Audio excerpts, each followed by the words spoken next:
Okay, I'm live.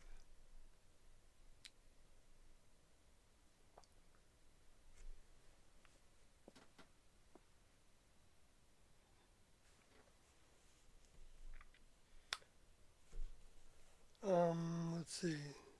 No, I don't want to go that way.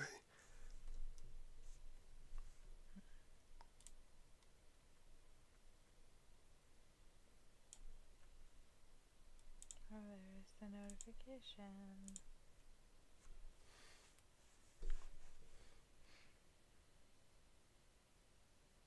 If you made him a little higher, it would be like dancing on my head. Maybe it's better that I have to lean back like this to see his whole head, his face. I wouldn't worry about it. That's fun, baby. Let's see. So, I guess this is live right now. So, I see it. um, good evening. Well, as I customarily do, which I don't know how to do ahead of time yet, is I'm going to do my advertising now. So if you can read some of what I put up there, you'll get a flavor for some of the ideas that I plan to explore during the stream regarding the subject of drones and the evidence that Jesus said he would not be returning to Jerusalem. Anyway, so I'm going to go about my way just doing that.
Oh, I didn't get it yet.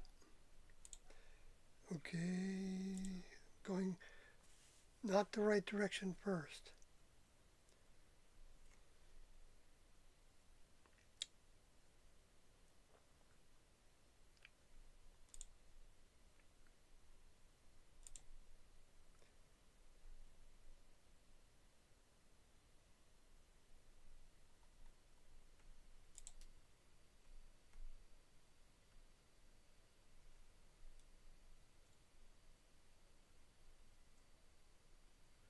Hello, Mr. UFO Guy and RVWTR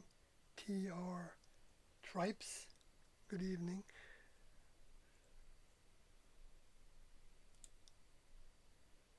The drones came from below the ocean. This is a statement in the chat. I heard about that as one of the reports. Anyway, I'm gonna turn my volume off. At least I know it's coming through, right? And I'm gonna share this. That's right. Put the chat out and change it to live chat.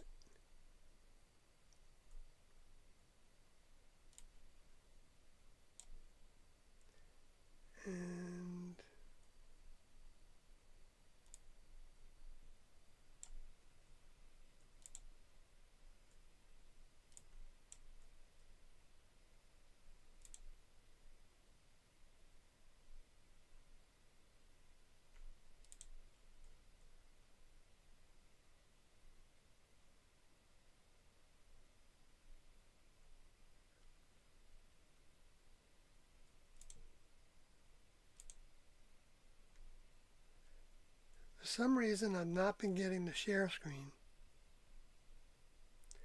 on YouTube when I go back to it. Maybe because I have my... Oh, there it is. Okay. I had it minimized. Okay.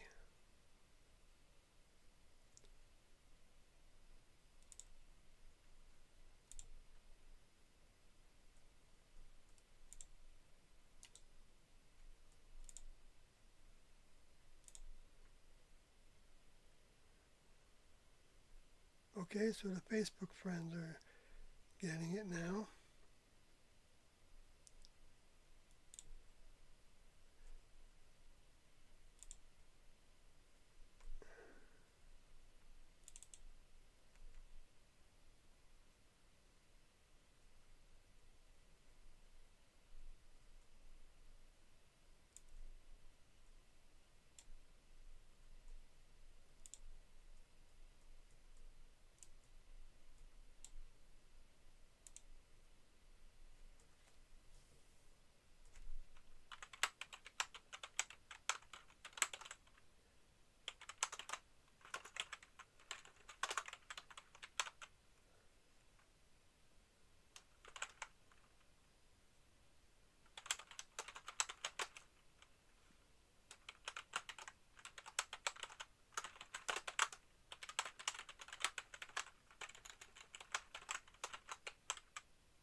Okay, Twitter X friends, whatever you call people, and I guess they call followers, right? So, yeah, followers.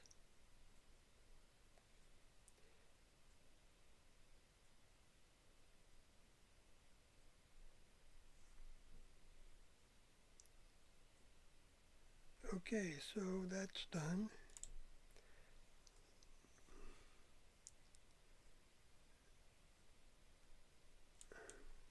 Good evening, Daniel Mills.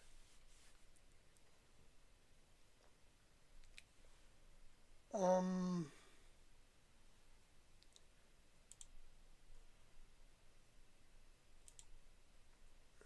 I guess the sound is okay. I didn't actually check that before, but I heard it coming through, so I guess it's all right. Um, wow, that's the clearest I've seen it. Wait, no, that's not the YouTube version. I'm sorry. I'm looking at my OBS screen. Um, No, it doesn't look very clear on YouTube. no, I'm not surprised. We only have 3 bars here. Um, so, so the subject of this stream um, is drones, and I wanted to talk about the evidence that Jesus said he would not be returning to Jerusalem. Speaking about where he was at the time when he was recorded to have said that in that area. So uh, maybe I'll just go through that first, and then I'll get to the... That's the way I put it on my screen there. So,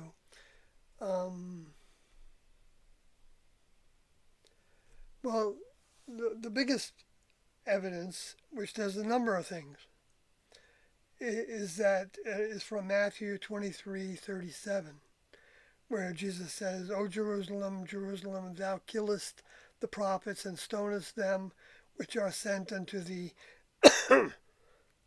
How often would I have gathered thy children together, even as a hen gathereth her chickens under her wings, and ye would not." In other words, you would not gather under the next level's wings. Anyways, then speaking in general to the people that ran the city, I believe.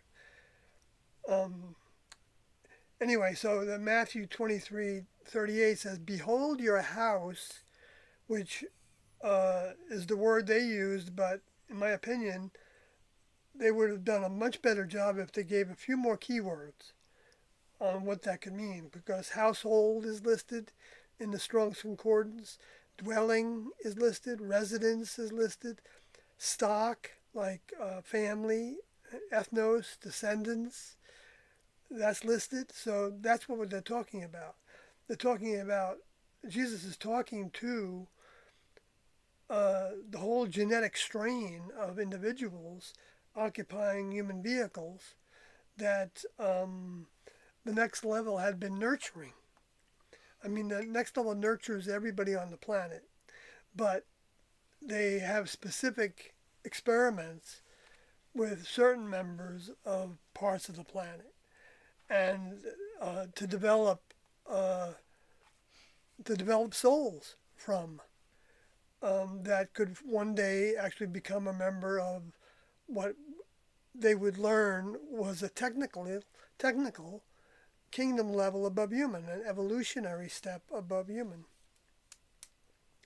and a physical evolutionary step above human, where members have physical bodies and they pilot spacecrafts that are physical, even with different kinds of physicality that we can't really conceive of. I mean, we can't conceive of because they don't give humans that much information about their realities.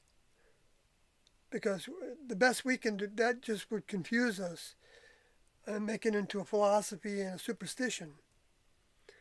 Uh, and anyway, so there's another way of looking at it. But but so in other words, that genus of people, which could also be referred to as in the Old Testament as the Gentiles, in other words, those in the human kingdom that were not given the special attention in that way, which doesn't mean that there weren't many people in the human kingdom at the time getting special attention from the next level. It doesn't mean that at all. It just means this particular experiment uh, is what was recorded so that we would have that information going forward. We would see the evidence going forward. We'd see the progress towards of developing mind, developing understanding, so that it loses its superstitiousness, and becomes, even if we can't physically describe how the next level does the things they do, we can know that it's true. And that's a different kind of knowledge than just like, you read a story and so you know that story. It's a knowledge that comes from experience. And different individuals in the human kingdom have different levels of experience in their past, even as a spirit. A deceased human is what humans would call a ghost. I mean, a ghost could be a number of things. That could be a hologram that's created, by somebody with technology. But one of the things that ghosts can be is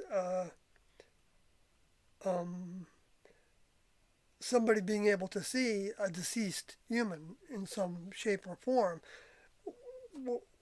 which might not be an actual visual with the eyes, except for the part of the eyes that doesn't actually produce an image, but receives information that identifies what you're seeing in the ways that our brains are wired to believe in, or recognize, or become aware of. In other words, becoming aware of what people would call the spirit world, which can happen in all different little tiny ways that we don't recognize until we start to open our eyes more, and even then, um, we can be tricked by things we see and don't see, and we can think that we see something that, it's a bug that flew by, and you thought it was like a ripple in the, I don't know. I've experienced things like that, when I was actually thinking about what could be visible that is invisible to us right now, or to me right now because some people can probably see more things than I can. I think Kathy's an example of seeing it with a sense of, well, let's say maybe it might be a sense of danger, it might be a sense of presence. I have experienced that for myself uh, while in the classroom, and so which made my skin crawl. Uh, and I don't really want to talk about it now, but I have talked about it, and I think I put it in the start of my autobiography. If I ever get to making it bigger or better, um, which is posted on my blog sawyerhg.wordpress.com. If you want to see some of the stories that I have to tell about that. Anyway, so it's in the book. The title of the document is Sawyer's Story. So you just have to search for that. Anyway, so okay, so back to that scripture. Behold, your household dwelling, residence, stock, family, descendants are left meaning to send away. An intense form of emi in the Greek of to go. So left to you, desolate. Now I haven't verified that to you were actual words in the manuscripts, uh, but I think it does offer a correct application. Even though sometimes it doesn't work that way, and some words are inserted that I wouldn't think that are insinuating something that um, well, I just have evidence that wouldn't have been the only way of a similar of seeing something, which I did a lot of that in my book. Anyway, so but then so your house is left desolate. Um, which desolate can have additional understandings of a flock deserted by their shepherd. Deserted is one of the key words, along with this word desolate, which I didn't put. What the Sometimes I would put in here the Greek word in case you want to look it up. But if you have a strong concordance, you can definitely look these things up and see it for yourself. And so, and alone is another key word, that they would be left alone. Those descendants would be left alone. In other words, not with the next level wouldn't be um,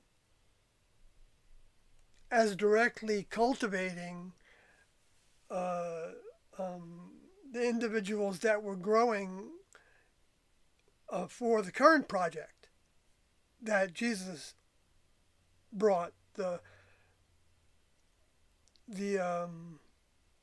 understanding of, which is the graduation process. That's what I believe Doe said, that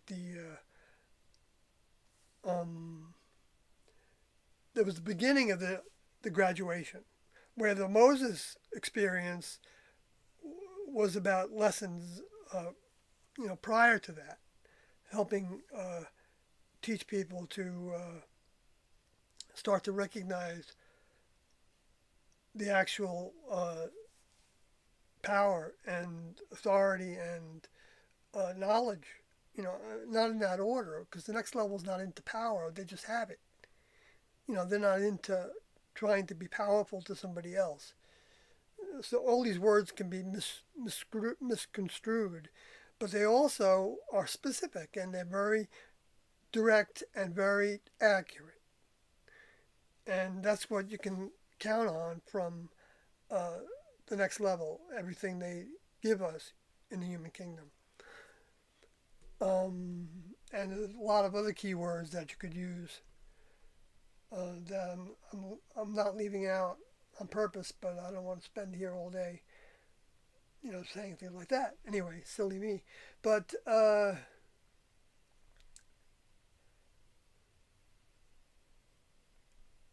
I just, a lot of times what you see me doing is um, I'm hearing thoughts as I'm talking, and it feels like I think they're influences. I think they're discarnates.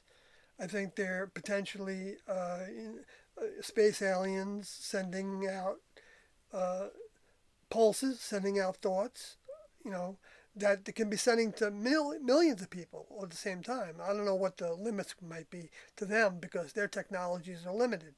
Where the next level has technology that they can do whatever. We can't imagine all that they can do. Well, we can because we've seen the Earth and all life forms on it. So that's a pretty good example. Anyway, but what they don't do for us is um, help us. Well, no, I shouldn't say that. That's not true.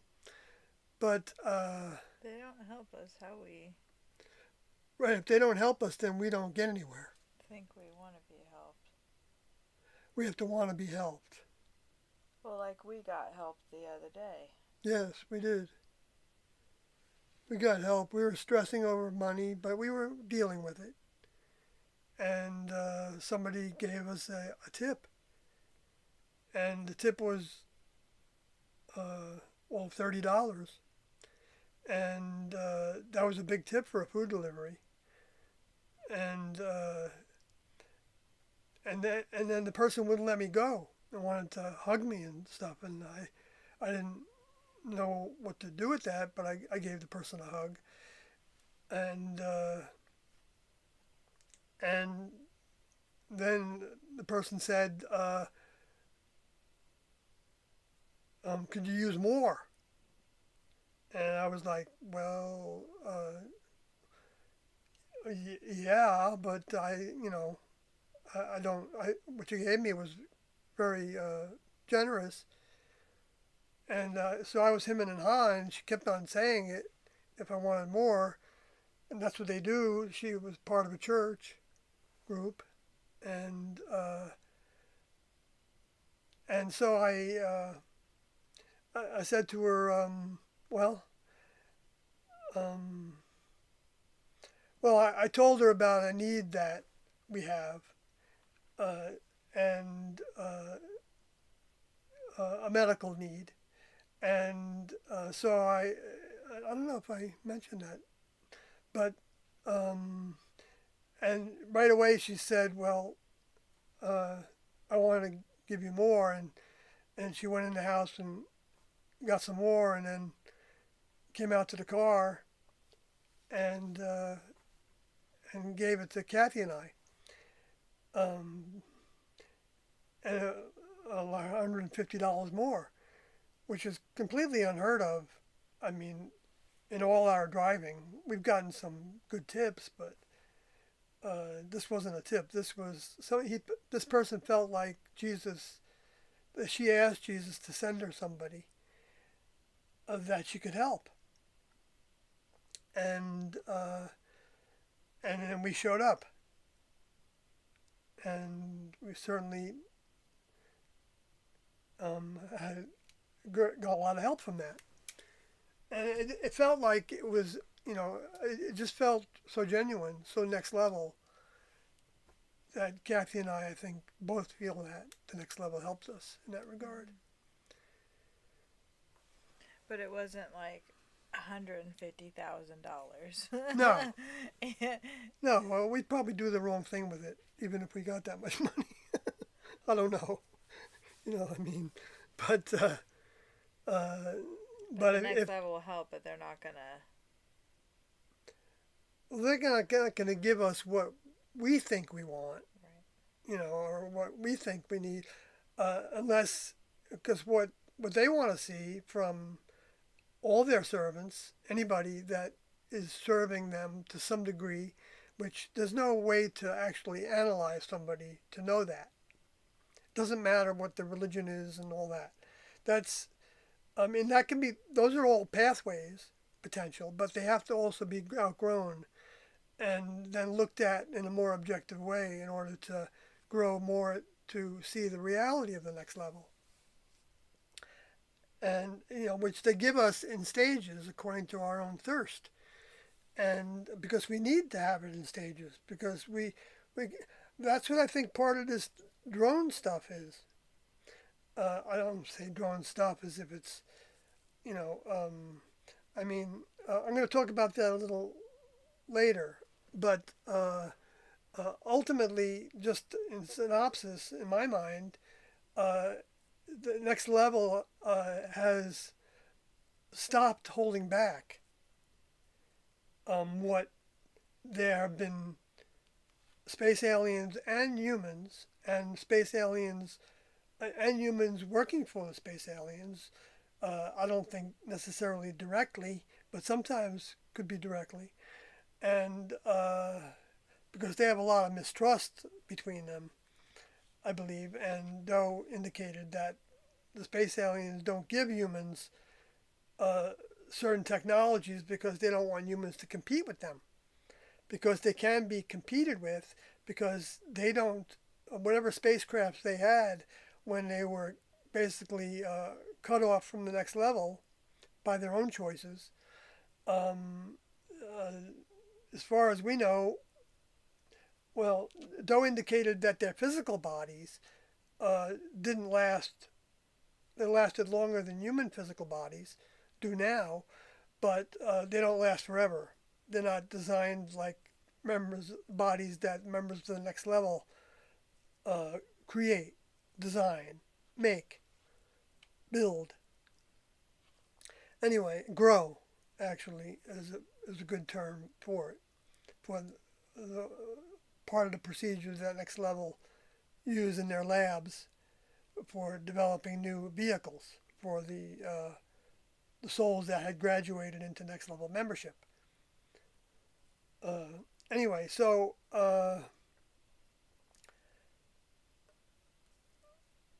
um, so I'm going to get back to the.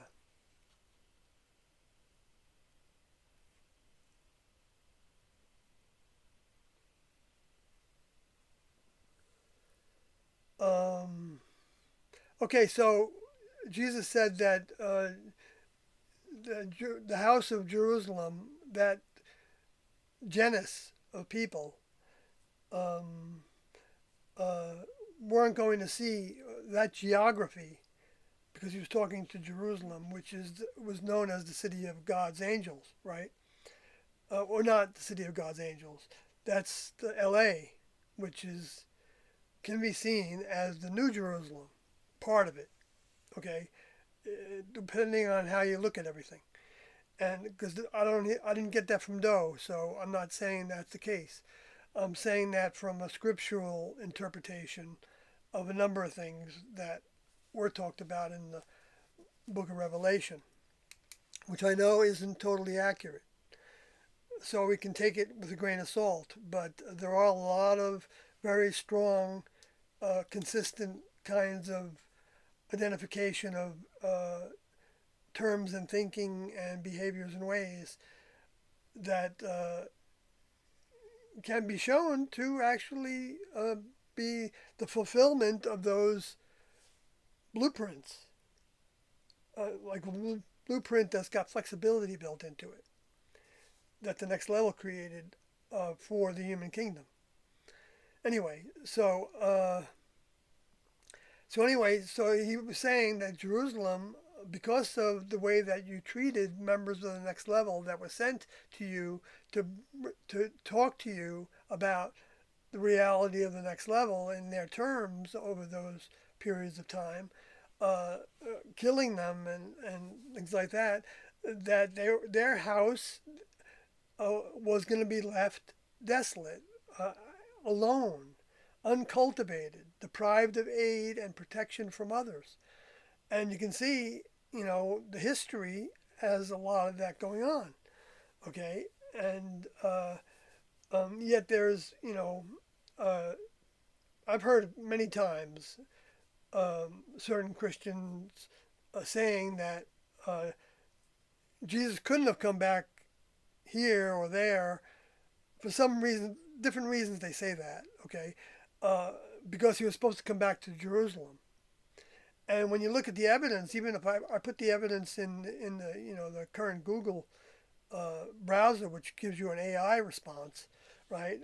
And there's nothing in like these 10 points that they listed about uh, Jesus coming back to Jerusalem uh, quoted Jesus. So it's like, well, okay, so this is intelligence. This is artificial intelligence. It's not quoting the person I'm asking for quotes of. Because Jesus never said he was coming back to Jerusalem? Is that why? Well, he said he wasn't coming back to Jerusalem. He said the kingdom, which included him, he talked about that also, wasn't coming back to Jerusalem. So that's why you can't find anything in the Bible saying that Jesus said. Right. But the intelligence isn't intelligent enough to actually pick out the way that Jesus said he was not coming back. And it also said, for I say unto you in Matthew 23:39, ye shall not see me henceforth till ye shall say, blessed is he that cometh in the name of the Lord. Okay, now, so there you go. It's really interesting when you start to look at Scripture.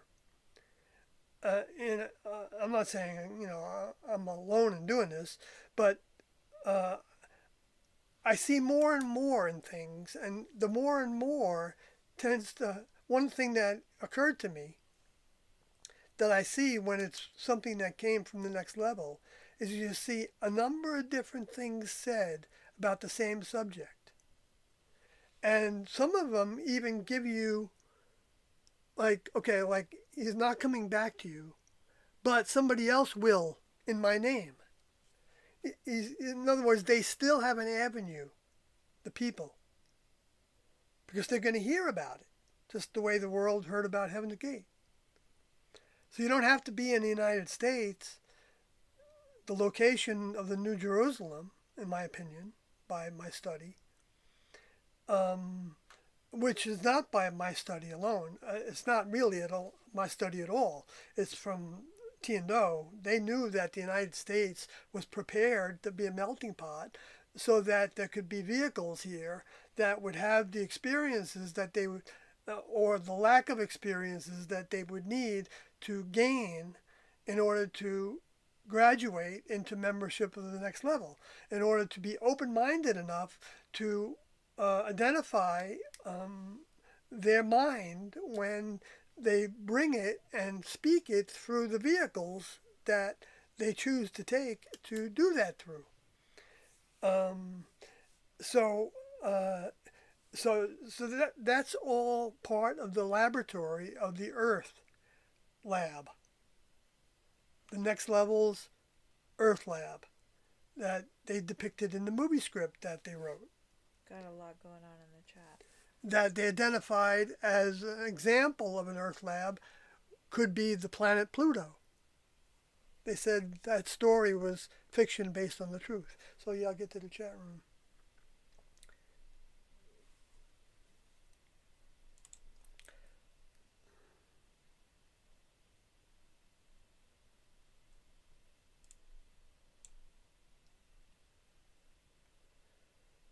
So Mr. UFO guy says, I was once told that Christ's return, as told in Revelation, would look like an alien UFO invasion.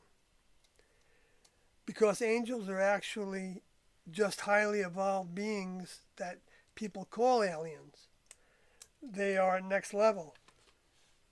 They don't actually look like artists depict them with wings and halos.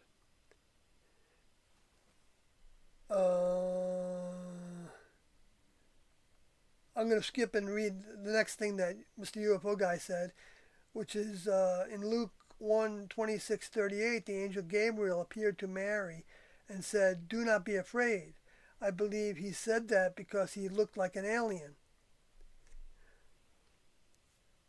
Yes, it's possible. I'm not going to say, but the distinction between a member of the next level above human and a space alien is very, very, very different. Yes, they may have humanoid vehicles, okay, and yes, they may have a head that's a little bigger than a human head, and but those thought that the ones that looked like they had huge eyes were like a helmet of some sort, some kind of a suit that they were wearing because the either the vehicle that they had would scare people, and which is what David Icke I think talked about, and maybe Ray Al talked about. I might get them mixed up, and who actually talked about that in their writings. But that they had a relationship, I mean, contact with a being that told them that they didn't look, that they would be afraid, so they wore this disguise, and the disguise looks like what people would depict as well, like this fella, but not green, because this isn't the best picture we have. I don't know if you can see it because I'm moving my head, but but the reason why we like this is because he's green, because he got a smile on his face. Because members of the next level aren't evil; they don't have. They're full of goodness in all ways that you could think about it. I mean, as goodness, like the way you treat people and respect of others, and caring about others' feelings and thoughts, and not having thoughts about somebody, blocking those things, anger, and there's a place and time for anger. I'm not saying that it's not like Jesus talked about that if you're angry with your brother without a cause, that's the problem. If you have a cause, then you talk about it with that other person. Anyway, uh, so let me go on a little bit more to what Mr. UFO guy said, because um, yes, I agree. What are depicted as angels are members of the next level, or the fallen angels, which are were members of the next level at an elementary capacity. Because the whole next level is a continuous growth experience. There's no like place you get to where uh, um, you know all things about all things, and you don't even think that way. You just you know what your tasks are, and you know where to go to get your tasks from your older member, and you want to try to perform those tasks as best you can, and you learn from all the experiences with other members of the next level and with the older members of the next level that work with us. Us meaning anybody that I say us because I was working with older members in the classroom, but I didn't graduate, so I don't consider myself a member of the next level. But it's all in degrees. I mean, there's degrees that are a big chasm of a jump, right?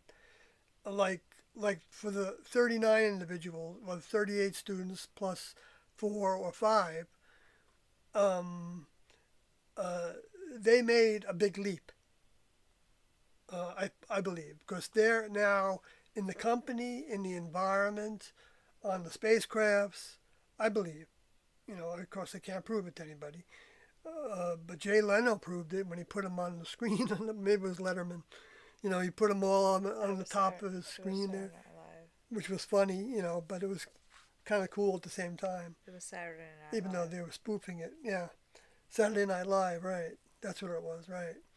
And anyway, so, but, uh, but that's what they are. Uh, I can't, like I said, I can't prove it, but it's something that I have deep in my core knowing about. And anyway, so um,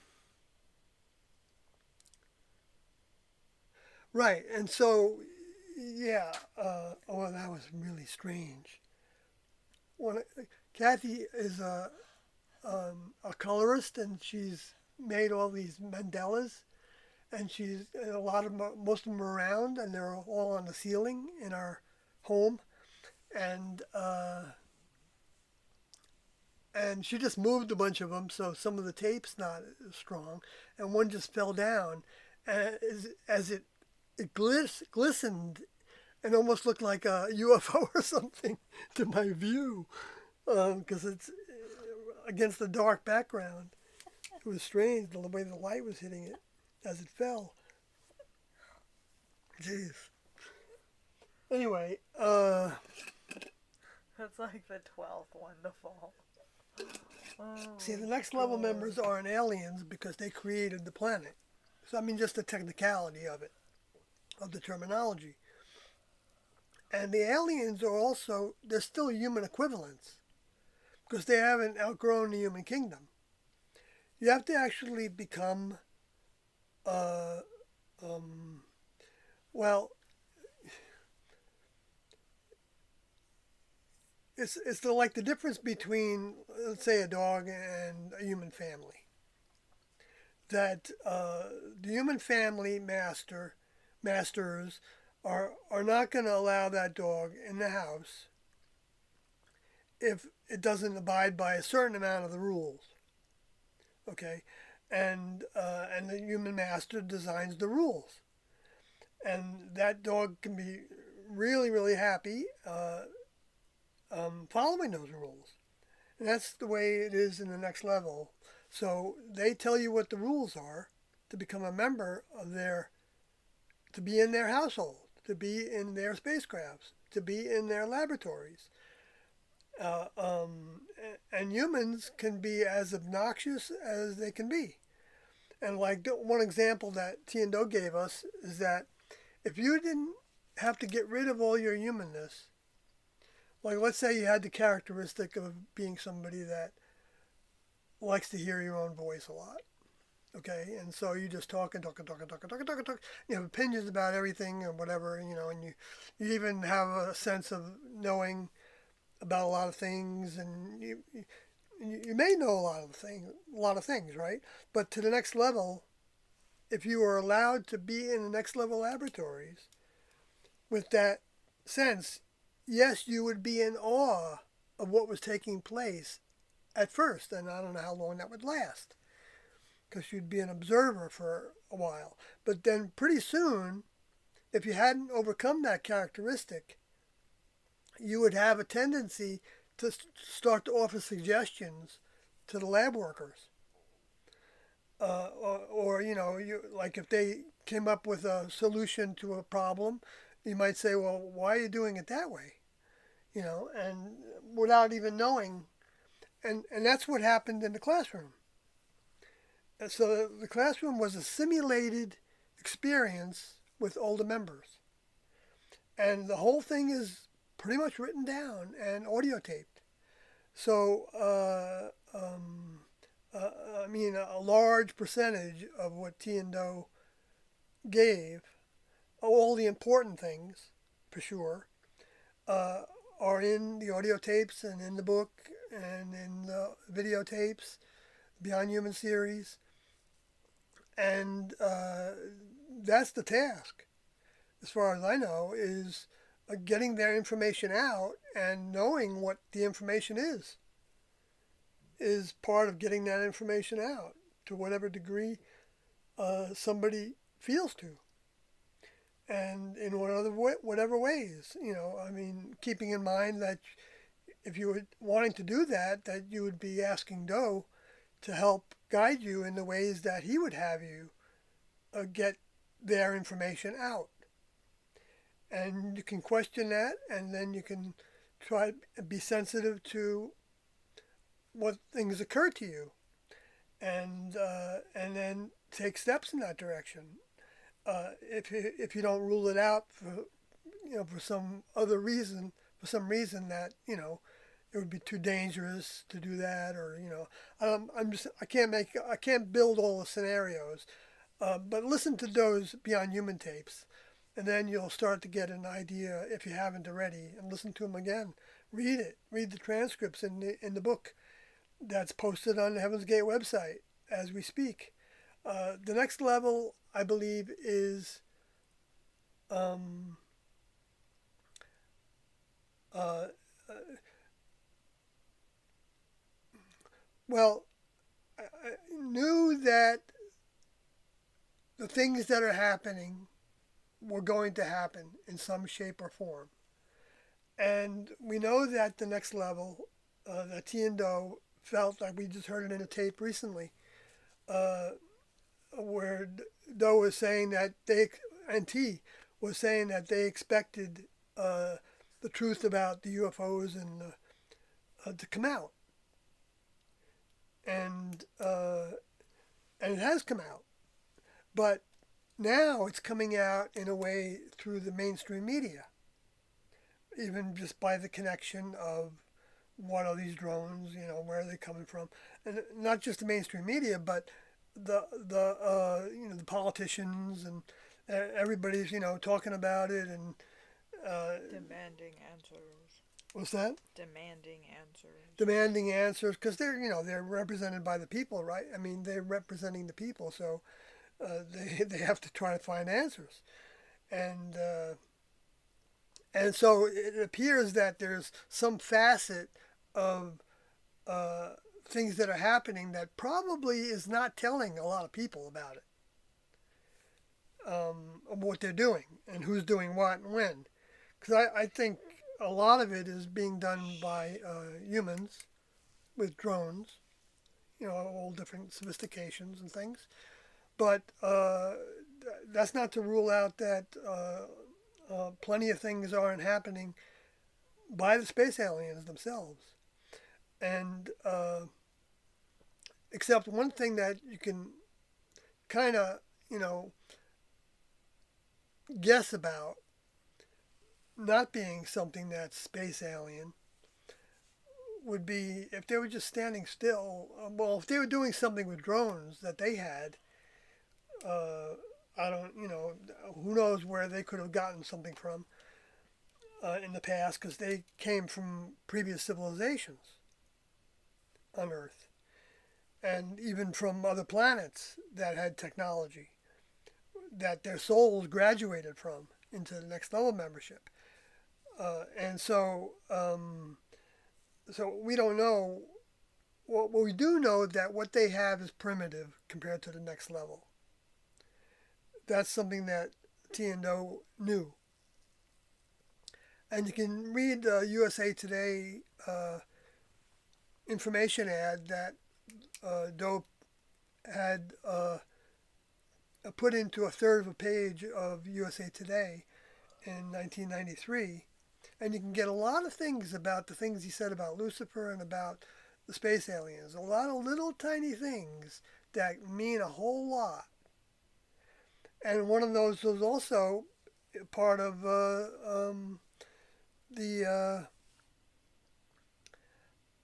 Beyond Human series. I think in session 4, but I think also in session 11, where he talks about that he was describing some of what would happen after they left. And he said, this was like 1992-3 when he was saying this, that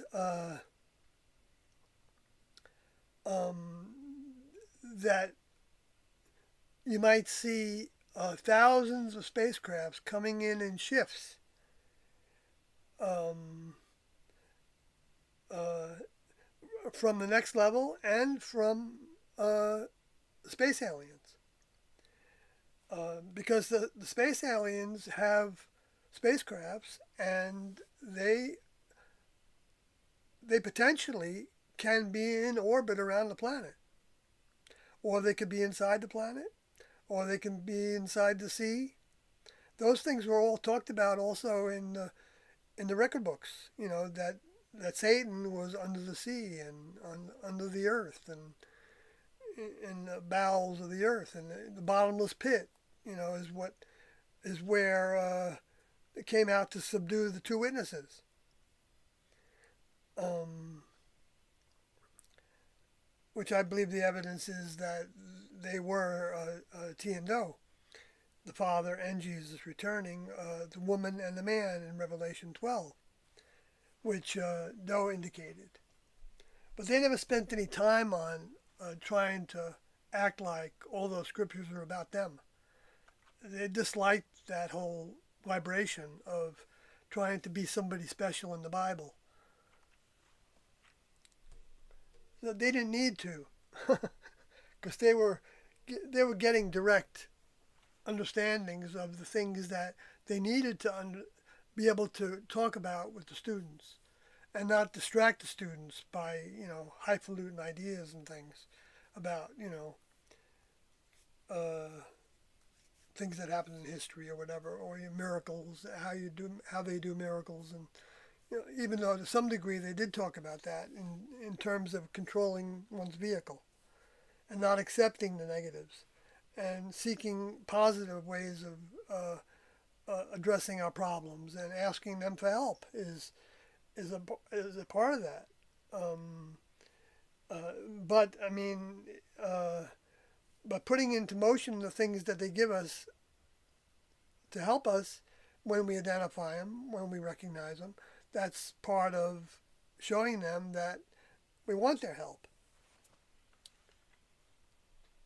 And that's all a judgment that's between you and them, as any person and your older member, which I would say for me is Do and T as Do's older member. So, like our grandfather. I say our, meaning anybody that believes that and feels that and has a recognition of that relationship to whatever degree and wants that relationship. I mean, that's the biggest part of it. And that's where people have, aha moments, right? Sometimes where, and that's the object. The next level is trying to help individuals in the human kingdom have an aha moment regarding regarding T and No, I believe. Instead of just seeing them as this cult, that was evil, because the media kept on putting that out there over and over again, brainwashing the public into thinking that was the truth. The very opposite of what they are. So, I mean, Tienda said that the classroom needed to get out of the way by a certain time so that things could happen in the world. Because they didn't want people to be subject to, and the classroom would have been harder probably to do now. Because it's harder to hide now, and I mean, not hide, but it's not popular to be talking about and thinking about the things that T and O were teaching right from the beginning in 1975. That was another characteristic of Jesus, that if you wanted to be with the teachers, literally going from town to town, then they wanted to know that you were committed to giving your all, and that meant leaving the past behind. Not because you're afraid of the past or you hate your past, but because you see that there's some place else to go and you want to go with it. And then the tests begin, and until as people end up facing the reality of what it takes to become a member of the next level, which I had no idea of really while I was in the classroom. I mean, I knew it in theory, and I knew it from little experience, but the amount of experience that I still needed to have to build strength, I don't know if that would have been possible. Well, I probably would have been one that Doe might have felt the need to send back into the human kingdom again, which he talked about as some of those students in the Doe's final exit video said that some of them, I think that's what he said, if I remember correctly, in that one, or Planet About to Be Recycled, or Last Chance to Evacuate Earth, one of those three videos, I believe he talked about. Uh, some with him may need to return to the human kingdom to have more experience overcoming the humanness, the world, the human world.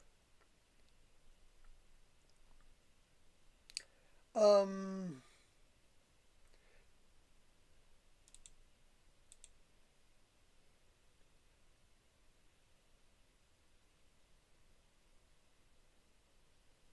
so yeah, RVW says, I'm hoping to God that our government is investigating the drone incident very thoroughly.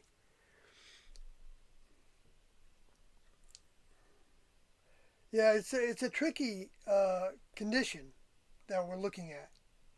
Like I don't think for a minute that this some escalation of this subject of things flying around that we don't know what they are.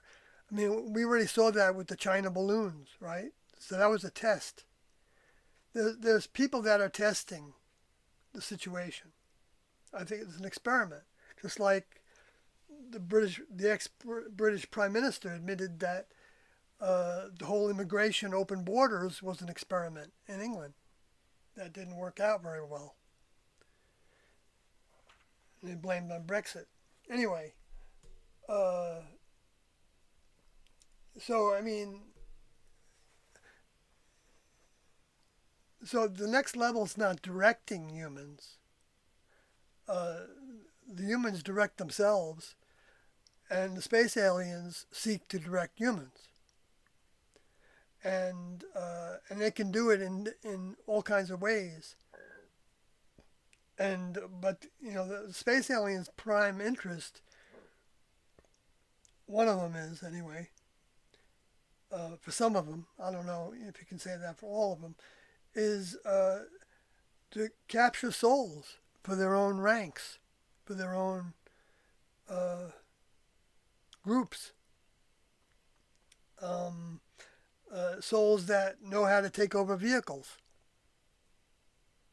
so that they can become, dependable co-member, co-workers.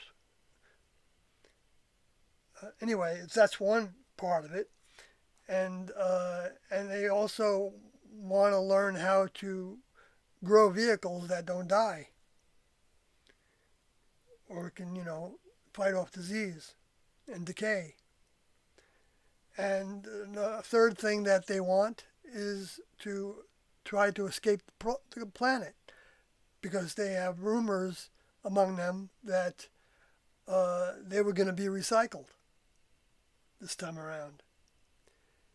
And Doe felt like they would be recycled this time around and that there'd be a new crop of space alien souls to present the opposition to the next level so that humans would have their free will and learn to recognize the differences between them.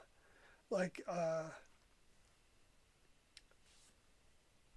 one big difference is when somebody actually pushes you into something, can manipulate you into something, you know, is deceitful, saying one thing to try to get you to believe something because they don't want you to think about this in this way or that way. And so they'd rather have you, think in this way. And we've seen that with the wars, and we've seen that with the whole climate change thing. It's become some people call it a cult in itself, but it's an embarrassment to, um, I mean, even the, you know, well, I'm not going to get into that, but it's, it is developing like a subculture, to where people can eat, drink, and believe and talk as if they were saving the world because they changed their carbon footprint. They were going to be an example to everybody else. I mean, and there are people that think that way, and it's okay. I don't think it's anything wrong with it, but I think there's a lot to be learned beyond that frame of mind, even about that very subject. And but that the ones that are actually sometimes maybe they believe in it themselves, and so they put it out there honestly. Um, but I can't imagine, like Doe said about the human body, that he can't imagine that a surgeon doesn't open up the human body and see how all things work together and know that there was some mind behind that development of that, that was beyond their imagination. And it's the same thing I think with a lot of things.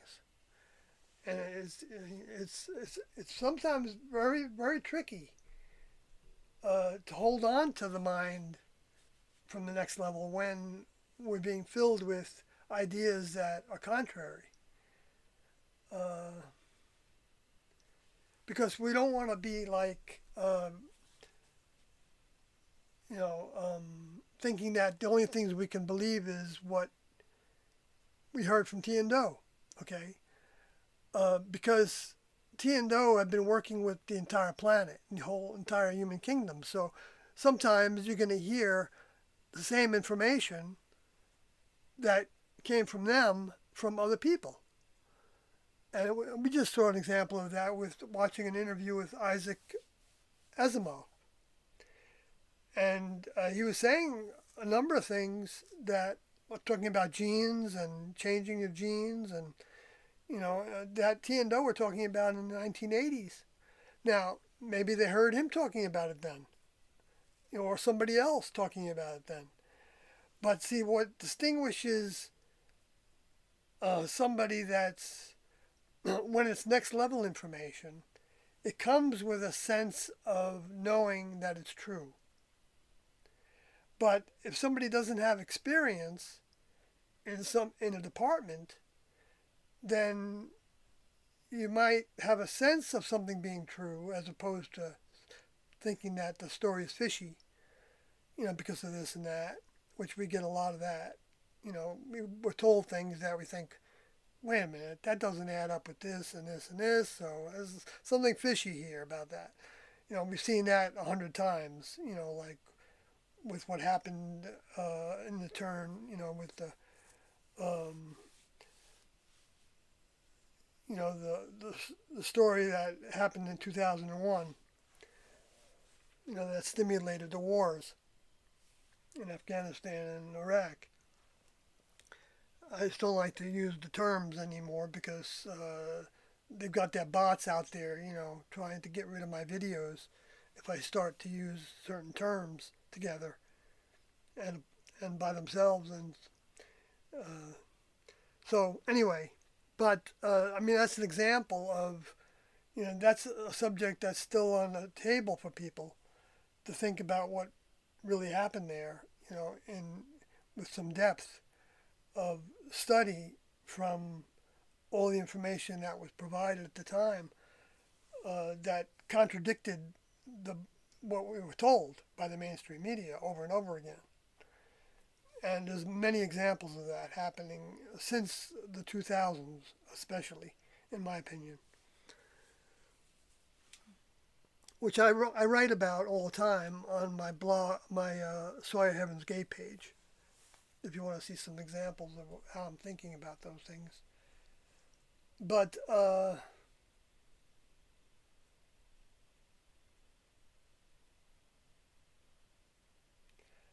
that's funny. Where are yeah, the thing about in Luke where the angel Gabriel appeared to Mary and said, "Do not be afraid." Uh, that happened also according to the records. I'm not sure that part was accurate exactly, but uh, because it wasn't in Jesus' words. But when he came out of the tomb uh, he said to, I forgot which Mary it was. There were a number of individuals that were using the name Mary, I guess, and that I guess normally the person might have touched Jesus when they were living, in the same area, and they were like disciples. Even if they were in a female vehicle, they could have been just as much of a disciple as a male vehicle. But we just don't hear about the female vehicles that much. But anyway, he said to that person, "Do not touch me because I haven't ascended to my Father yet." So maybe he hadn't been picked up by the spacecraft yet and given a little bit of some help to heal enough or something, or to so that he could, you know, maybe be more recognized as the same individual who was. I don't know exactly how that the reason why he went back, but Tiendo talked about that in terms of uh, that we don't know when the next level would think that we did enough to meet the qualifications to become a beginner member in the next level, to be or even to be saved for a future opportunity to go through some more lessons in that regard. So they said that we didn't know whether we'd be picked up by a spacecraft and uh, uh, your vehicle with your vehicle, and that it might be put on a table, and and that the vehicle that was grown for you might be on the next table, and they may do something to actually move the soul that you had drawn into your vehicle while you were a student of Tiendo and had grown that soul somewhat, um, and move it into the next vehicle because they didn't know what value human vehicles would be to the next level. Although there were times where they evidenced taking the vehicle with them if it had overcome their humanness, which is the case with Moses and Elijah and Jesus. And Tiendo didn't know if that would happen with them, although they at first were thinking that it could. And actually, I learned not too long ago that Tiendo knew that uh, things, the graduation experience could have happened a lot faster than it did. Anyway, I'll go back to the chat room. But, right, so I don't know that the individual that was talked about as Gabriel would have, I don't know what they would have looked like. It's hard to, but I don't look like an alien. I would, I'm just going to take umbrage with that term, I guess. That if you've ever seen the picture that Doe made that I'm not allowed to post because of the stupid lawsuit, but but it's around. It shows a picture of what an older member might look like, and it's a very pleasant looking, even though his head's a little big and he doesn't have hair, um, and he's got just openings for ears. He doesn't have like a big wobbly, big fleshy ear, and he's got a small mouth, uh, and he's got a pleasant vibration. He's not like overly uh, cheerful looking or smiling or sad. Or his countenance is very clean in that regard. Anyway, so that's whether the next level would have appeared to the person Mary at that time with that kind of a vehicle. I don't know. That might have been too much for that vehicle to handle, unless the next level gave that. Uh, I mean, as much as they knew about next level vehicles at that time, um, because the brain isn't ready for that necessarily. Uh, it's like if you took an animal in the wild and a human showed up and they never saw a human before, they'd probably be afraid at first uh, and run away from you, but or be threatened by you because you look so strange to them. Anyway, but so I don't know what they would have looked like at that time. Um, then what exactly did the script mean, Sawyer?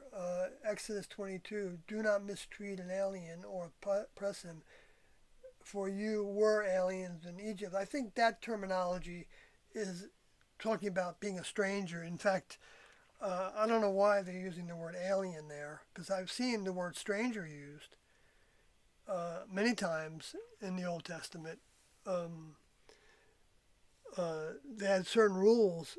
They left they left the vegetables on the plants on the corners of the fields so that the strangers uh, could have them. And anyway, I'm not going to talk about all the relationships of that word. So I don't think alien is really the appropriate term for that relative to our current our culture of alien term use. Good evening, old school Dave. Says good evening to us and everybody. Sunshines, Sawyer, you are all fuzzy. I'm sorry about that. I uh, I don't have a better internet connection than I can. I guess one day if maybe I could get a booster or we could get a Starlink or something. I don't know. But right now we just have a T-Mobile connection. 3 bars.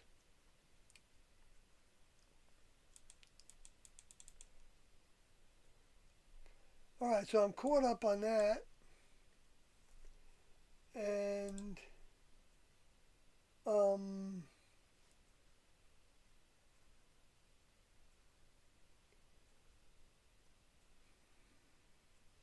oh, I didn't talk about the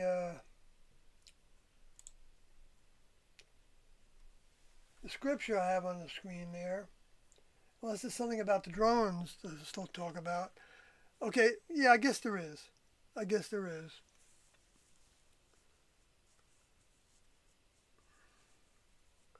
What Well, about the nuclear thing? what was that? The nuclear thing. What do you mean? They're using the drones to find nuclear warheads that were lost during Oh, the yeah, Ukraine that's something Russia. Kathy stumbled on. I think it was BP Earthwatch. Who was somebody I've been following for a lot of years, so I have some respect for what he reports, even though I'm not claiming that it's accurate. Um, but saying that some of the drones were looking for these 80 missing nuclear warheads uh, that disappeared from Ukraine. I'm not sure when the Soviet After, Union fell. that's what they said, yeah. When the Soviet Union fell. Now So I'd it was heard in the about that 80s. missing warheads before, and I've heard about that there are also suitcase nukes, and I don't doubt it. I don't doubt it. So, uh, and I don't know. I think I don't think that's. I don't think that's the source of what's happening really. Um, But it seems like the federal government does, or like the deep state, like what's his butt says. right, I agree with that. That the deep state. Otherwise, they'd be shooting him down like they shot the weather balloons down. Right now, who is the deep state? Well, I think the deep state are uh, the leaders of the different communities of different departments that, well, uh, in my opinion, no, there's a truth to the existence of space aliens and their hardware and advanced hardware and and other sciences and that want to keep on developing what they're developing. So they want an increased budget, in my opinion, to keep on developing, uh, uh, to keep on doing everything they want to do, to also uh, be able to accomplish a number of the Space Force is a part of that. And this has all been out in the open. This isn't like a mystery. But you won't see those things played probably on the mainstream media. Like, for instance, Senator Richard Blumenthal talking to the Joint Chiefs of Staff in a committee hearing for the Senate that who was on the floor during that. A couple senators were there or present that were running for president years ago when this happened, and I've played it on my recording on my YouTube channel a number of times. And if you want to search for it, if you can search through my channel for the word Reagan, because I combined it with the way that Reagan talked about the threat from space. And that's what Richard Blumenthal was talking about. And he was talking about the threat from space. And he was talking about it as a they from space. He wasn't saying the threat in space. And he said it like three different ways that were ambiguous. Yes, in some ways ambiguous, because it didn't go into detail about what he was talking about. Like he didn't say, because we know there are space aliens among us that crashed their spacecrafts, and there were bodies found, and those bodies weren't human bodies. There's people that know that's a fact. And I feel like I know it's a fact, but I don't know if I would have known it as a fact if T and O didn't. Well, see, I joined with T and O not knowing anything about any of that, and it never really meant anything to me. We had the Roswell book in the house in in our library for years and years. Whenever it came out, I don't remember exactly when.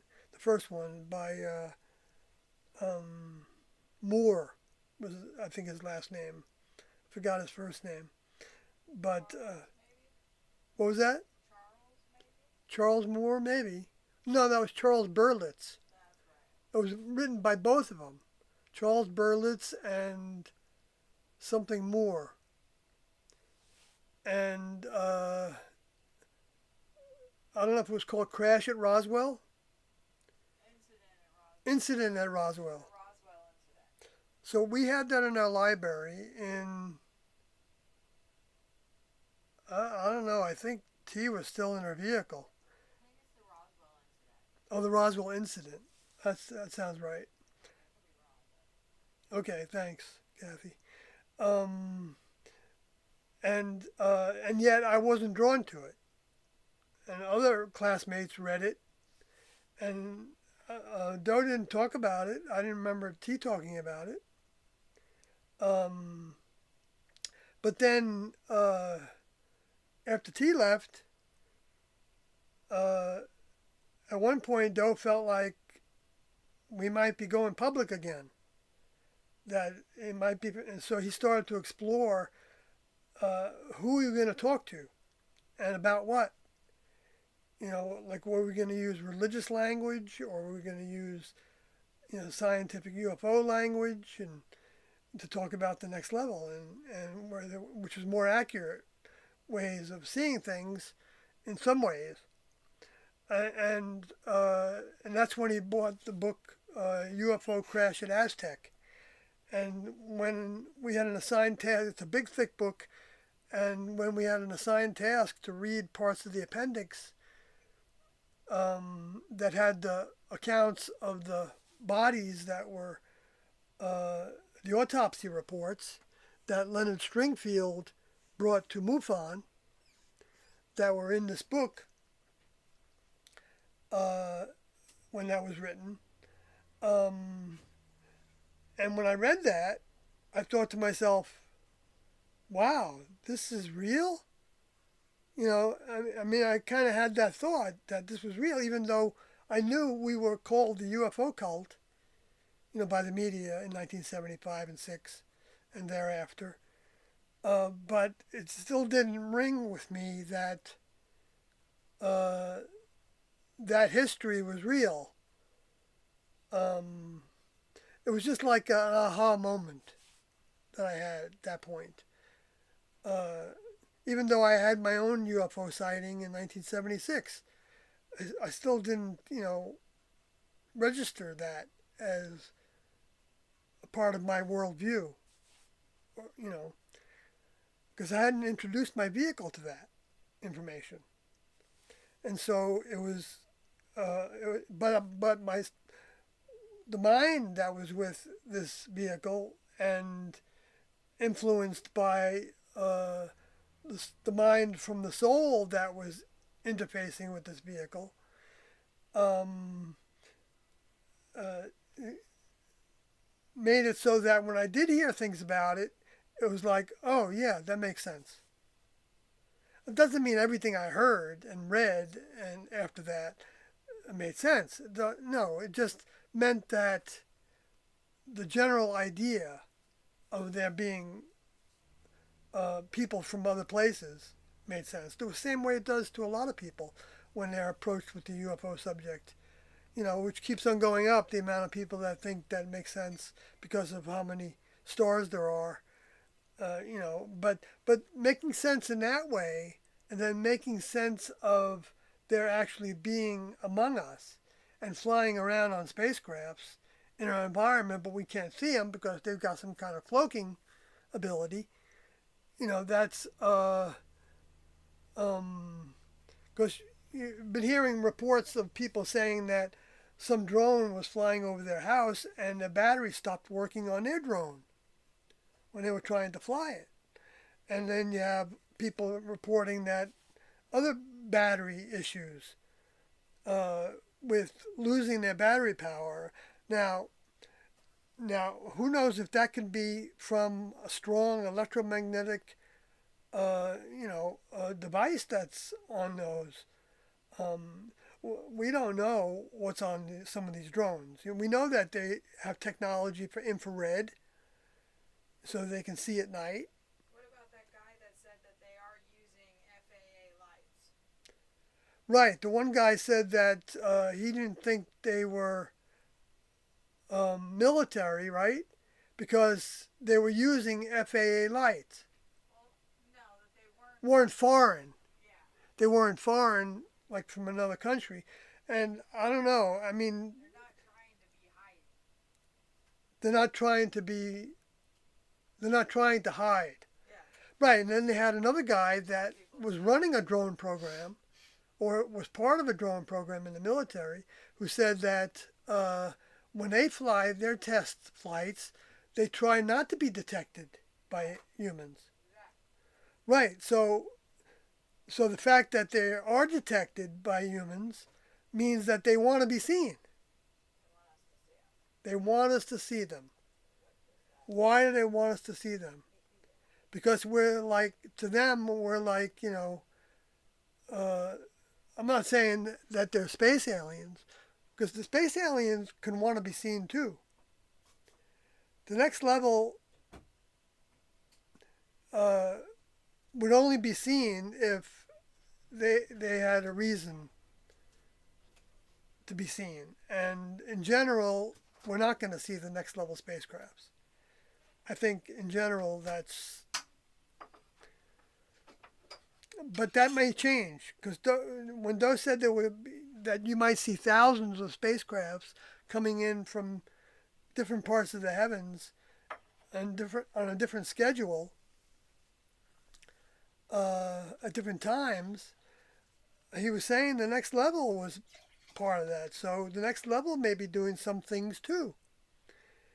Uh, but the next level agenda, well, see, the same results can come from all of it. Of people wanting to know the truth. And if they want to know the truth, and the next level sees them in their minds seeking the truth, and if they start projecting wanting to know the truth to the highest source that they can imagine in the universe, then that kind of a signal produces a radio signal that the next level knows how to identify exactly and can respond to by giving them a little extra help to learn about the next level in realistic terms, not from the religious way of thinking, because religiosity is also a type of addiction. It's got a type of drug with it that elates the person to being holy, to being saintly or godly, to be working for the kingdom of God, and the lower forces can use that. And it doesn't mean that everybody that does that is condemned or something. No, we don't know, because the next level works with everybody. So, but the way that they work with everybody is by giving us opportunities to change our mind, to change our thinking, and you can see that throughout the Jesus talking, where he says, "Repent." Which means change your mind, change your thinking, upgrade your thinking, broaden your thinking, open your mind to what's happening, what's possible. And so I think a lot of people are going to be waking up for the first time, maybe in some ways, to think, wait a minute, uh, um, there is no explanation for this one, or there is an explanation for this one, because the people are reporting planes and that have different lights on them that are normal for planes to have, and they're thinking that so people are like, thinking about it and looking up in the sky probably and seeing a lot more, taking pictures, and talking about it with their neighbors and. Okay. Don't worry. I'm just sick of I think I'll probably stop in a few minutes. Don't No? worry though. Don't Okay. Don't worry about it. All right. I'll see if there's anything in the chats.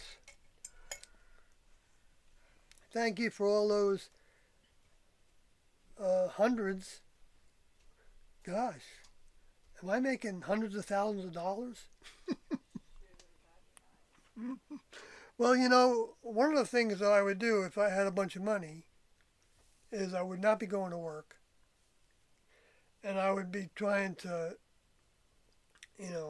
talk about the next level more and more and more. We would rent out meeting halls. We'd rent out meeting halls. We would rent out pavilions in parks. Yeah. We would advertise in papers. We would advertise. We would Yeah. do a lot of things, That's and what we would do if we had a lot of money. maybe the next level doesn't really We would want make those shirts. things. Want us, to do those kind of things, or if we do those things, do it by, do it when there's a way to do it. But the next level, they have. We would have multiple information centers set up. Yeah, don't get me wrong. They don't need us. The next level doesn't need anybody in the human kingdom. But they take advantage of those that want to serve. And not take advantage in a human way or in a negative way. Nobody's gonna be hurt by it. Even though, yes, it's a difficult, road to plow, because there's so many negative thoughts about it. That, oh yeah, you're gonna one day, Sawyer, you're gonna say this and that, and then you're gonna say, oh, all of a sudden I got a message that said that all need to go out and commit suicide or something. Well, I like the people who tell us to kill ourselves. Yeah, well, there's people that tell us to kill ourselves because they think that that's what we're telling other people to do, and even if we're not doing it, and which we've talked about many times. The class said that the class's position was against suicide, and they described that as being two different forms of suicide. One form of suicide, which applies to all the humans, that's what they meant to apply to. Also, leaving everything behind didn't apply to humans, and that members of the next level were growing beyond human. Anyway, so because humans need to have experiences so that they can come to know the things that there are to know, that I believe are all the teachings from Tiendo. There aren't certain teachings from Tiendo that are secret. You're not going to find it. I mean, there are things that never got recorded that somebody might have heard in 1975 or 6 or 7 or 8 or 9 or 80 or 1980, 1981, because we only have the tapes from starting from 1982. That's when they started recording the meetings. So you might hear things that you won't hear in those meetings and in the writings in those, and there were updates also. And but the updates were usually, almost always, stages of understanding, stages of realizations, stages of uh, um, recognition of what's true, and so you'll never hear somebody that's actually working. Well, I shouldn't say it that way. Um, it's really hard to use any absolute terms with Tiendo saying what they would do or wouldn't do. That's why I'm not going to say, that drones, the next level couldn't be, uh, doing some of these drone sightings. They certainly could, but um, they know the space aliens and the humans are going to do it. They know that because they've wanted to do it for a long time. And like I was starting to say before, the next level wanted the classroom to be done with because that was a stage of graduation. That was meant for them. For them, it would to not go with to leave with Doe at that time, and for a short time after that time, which I don't know how long that short time represents, uh, um, would have been suicide to stay for them. Suicide of the soul, where the other suicide is suicide of the vehicle that humans need to have experiences. In order to understand what Tiendo are teaching, we need a vehicle. In order to get the information out, we need to have a vehicle. To be in service to Tiendo right now, we need a vehicle. I'm not saying that somebody that, let's say, has a vehicle that's not capable of getting the information out, uh, isn't recognized by the next level for whatever degree of growth that they want, and that wouldn't be saved for a future opportunity, or even be saved, taken out of that vehicle, and then that soul could be sent down immediately to interface with a vehicle that does have the capacity to grow to recognize Tiendo's mind in Tiendo and want to give it to other people. That could happen.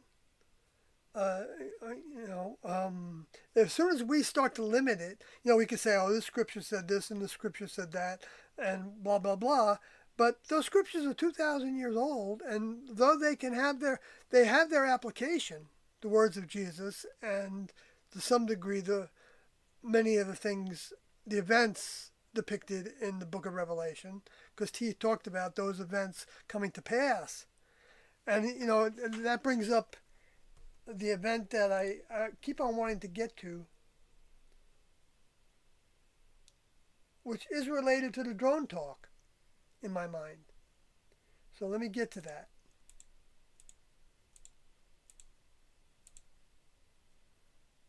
It was Revelation 9. It was after the fifth angel sounded. I believe the fifth angel sounding was during the time of the crashed spacecraft from the next level, even though some of the space aliens also did a facsimile crashes, though felt to confuse the humans because the differences between the bodies that were found on the crashes. I don't know if there were bodies found on the crashes from the space alien souls, but because when I tallied up all the bodies from all the crashes that had been reported over the years, there were just a little over 100, which was interesting because there were about 100 students in Wyoming in 1976 when we gathered after going public for 9 months. So I didn't know if those were all vehicles that a soul that had received some next level membership to some degree uh, was given a human vehicle, which I think the way that's talked about is a star in the crown. And when you were talked about as a star, then you were one of those individuals that had received. I think my interpretation is a next level vehicle, even though it would have been an elementary a vehicle that has elementary service and only has a certain amount of, it's a certain strata of vehicle that is associated with actual technology.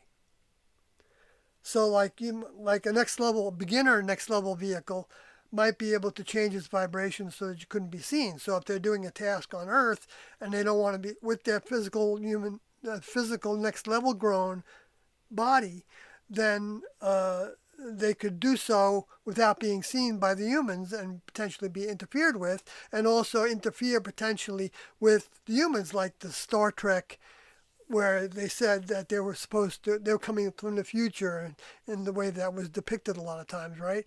And they felt they had they were not to interfere with the races that were growing that didn't weren't aware of them and their technology.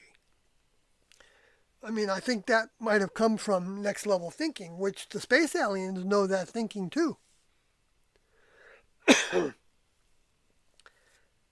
Because those souls graduated at one point. Anyway, so into that beginner membership, but that doesn't mean that that next level vehicle grown for that individual, that soul, can be a spacecraft themselves, have a vehicle that is a big spacecraft. And maybe that's where the idea of Jonah and the whale came from. I don't know. I'm not saying that a whale can be a spacecraft, but it's a fun idea because Tiendo felt like in 1975 and 6 they were talking about in a question and answer session when they were asked about certain things. They were asked. They said that there can be a biological next level grown vehicles that a graduate soul becomes the pilot of. And so theoretically, you can play that out in different ways, but that's not the only way that it can be played out.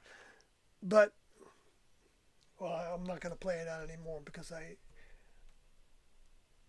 the way they say that now is going down a rabbit hole, but I don't think it's a rabbit hole. I think it's a next level thread that I'm not saying I'm pulling on accurately. The only way we know whether we're pulling on something accurate is if we can see it in Tiendo's teachings. And even then, our interpretation can limit it because Tiendo knew that even when they were giving us new information, that they knew that they weren't able to receive it all. And describe it to us. Even though sometimes it would seem simplistic to people hearing it, like I would be sitting in the group and I would be thinking that I was paying attention to everything and I wasn't having other thoughts in my head, wasn't evaluating things, I wasn't judging what they were saying as right or wrong.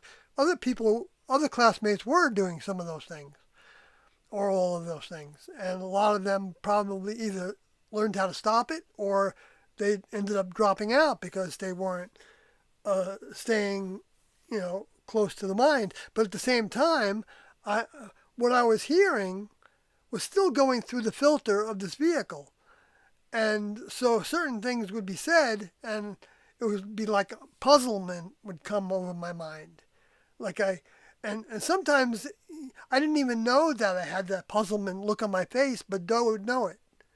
And he would say, "Do you all understand that?" And a number of individuals would say, "Yes, yes, yes." And he knew that they didn't.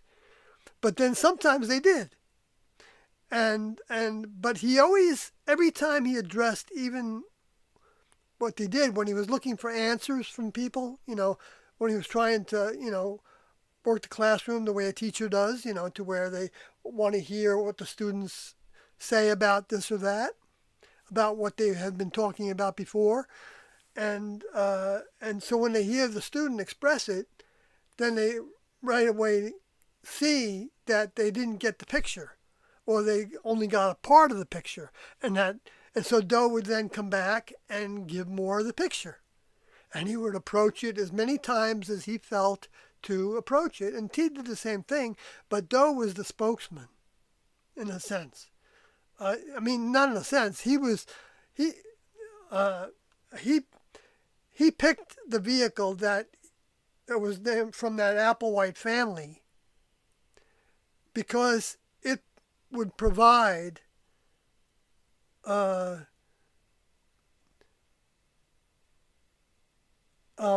experience with overcoming all those characteristics and also having the facility to deliver the information when it came time to do so, when he met T.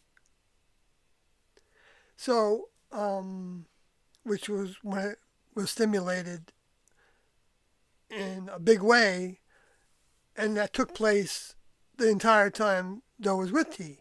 He was learning constantly from T about things that were above the pay grade, well, it's only when he would talk about the things he learned from T, which you can hear in the audio tapes, that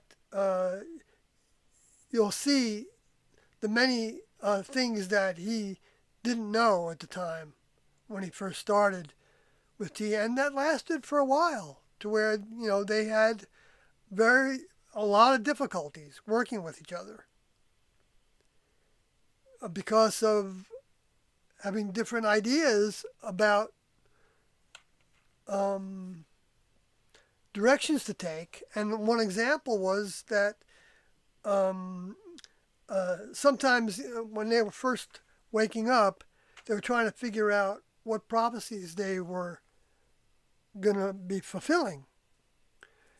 And they were also feeling like they had to tell the leaders of the different religious and spiritual communities that they were here. They were from the next level, and they had updates to the Bible, and they were fulfilling prophecy, and they were learning all kinds of things together, individually receiving, and then coming together to talk about those things and pulling on those threads together and coming up with the next steps to take. And so one of the things that they would do would be they went to try to talk to Billy Graham, and but anyway, I'm just trying to give you a little bit of an overview with some details. And sometimes Doe would want to do something to play out something that they both were interested in doing, and T didn't feel like it was going to play out. It was going to amount to what they wanted, what they both wanted. But she would go along with Doe because she didn't want Doe, to not have the experience. And Doe said that she would go along with him, and that over and over again, he found out that going down that direction was a waste of time, even though he learned from it. So it wasn't a waste of time in the ultimate view of things, because he was gaining experience in how his older member would think about things. And that's the growth of a mind. And we have the same thing happening to us in the human kingdom. We can grow to understand how to think about things. But the only way that's really going to happen in an accelerated form, as best I know, is by going in the direction of the T and Doe information. Because they demonstrate to me many times over being exactly who they said they were. And so anyway, let me get to the scripture, even though I've left some loose ends. I always do, but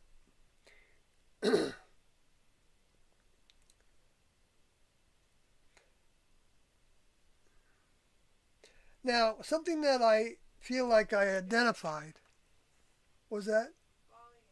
Thank you. I'm going to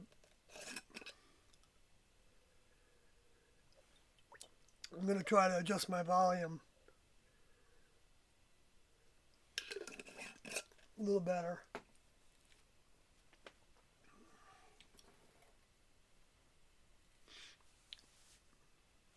I better make sure I'm still broadcasting. Looks like it's still going.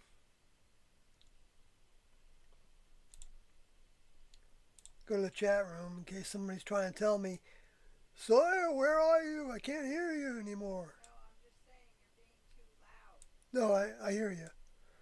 So let me go to the chat before I go back to that verse in scripture that's related to drones, in my opinion. Could be. I'm not saying it is.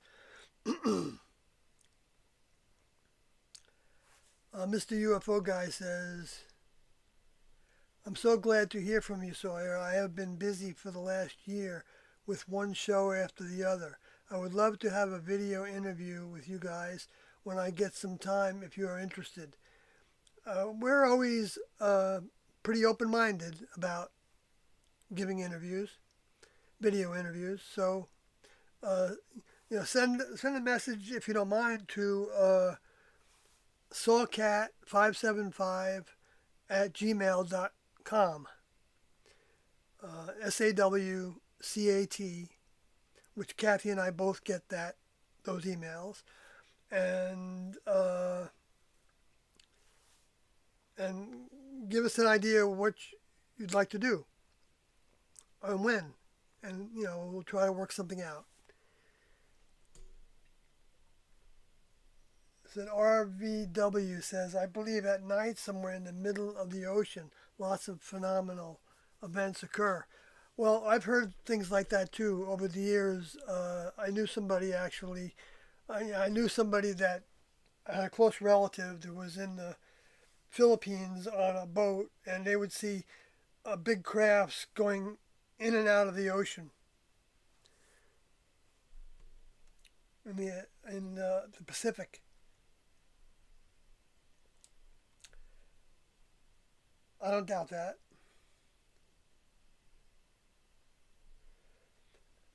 Yeah, so okay, I'm caught up in the chat,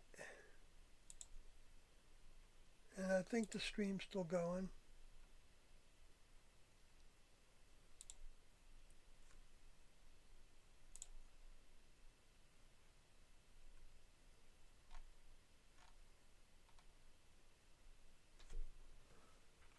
Oh, maybe not. Maybe there's no video.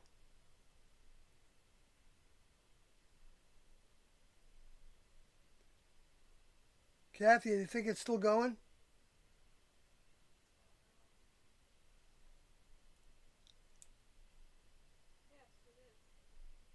Okay, because my screen's frozen.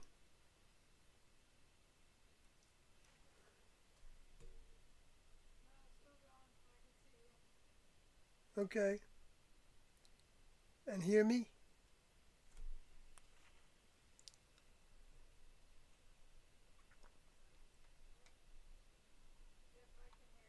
Okay, cool. All right, so I won't worry about that right now. So I'm going to go back to that scripture. Even though your screen might not update it, because I wasn't planning to go to this one, I was going to go to another one. But still talking about the subject of Jesus not returning to Jerusalem.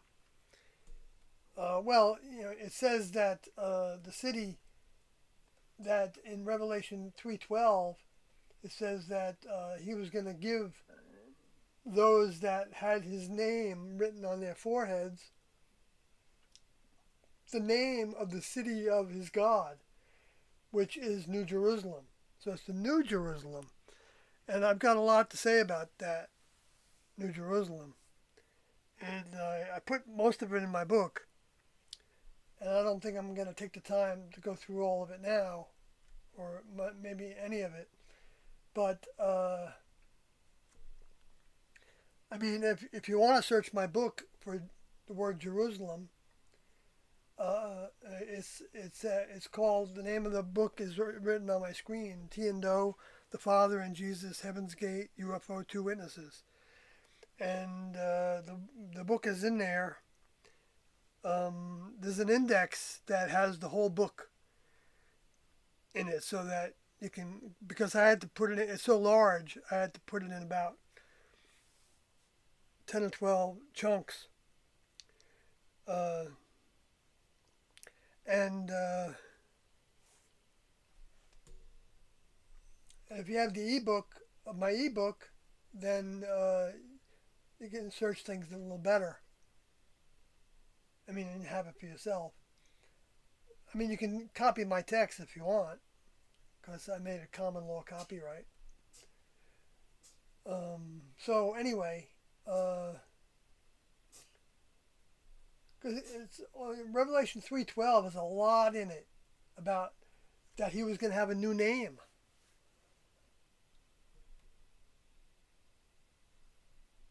I guess since I'm talking about, since that was on my screen, I should have talked about it before now. So let me go to it before I go back to 9 and talk about the drone aspect.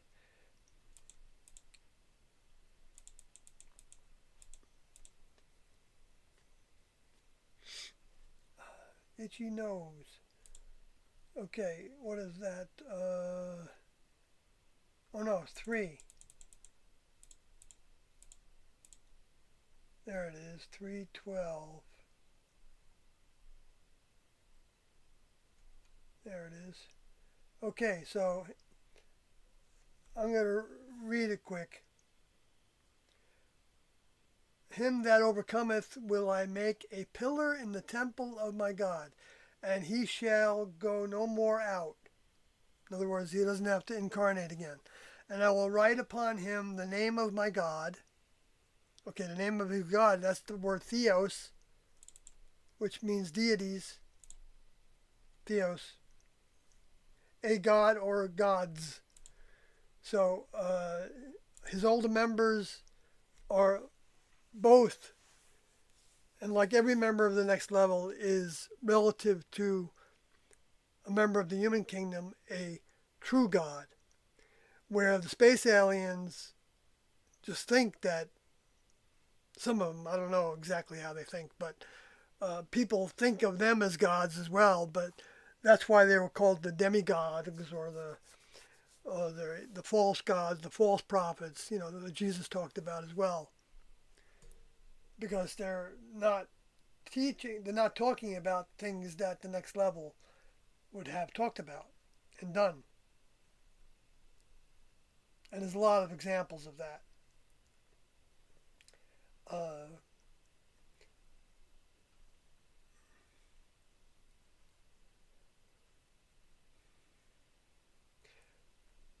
okay, so, and the name of the city, and so then we'll go out in the morning. I will write upon him the name of my God and the name of the city of my God. The name of the city of my God. And the city is, it's polis, so metropolis comes from that, and and it has to do with a big area where people live. That's all it's saying. It's not differentiating a city from a state, from a country, from a. It's just it's people they're talking about, like a nation. The word nation actually, one of the translations is people.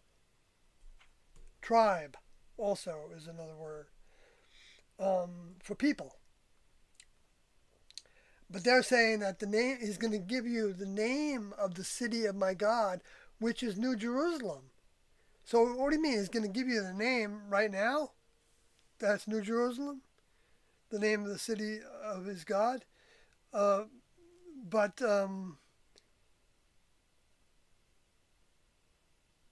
uh, well, to me, what that's saying is that uh,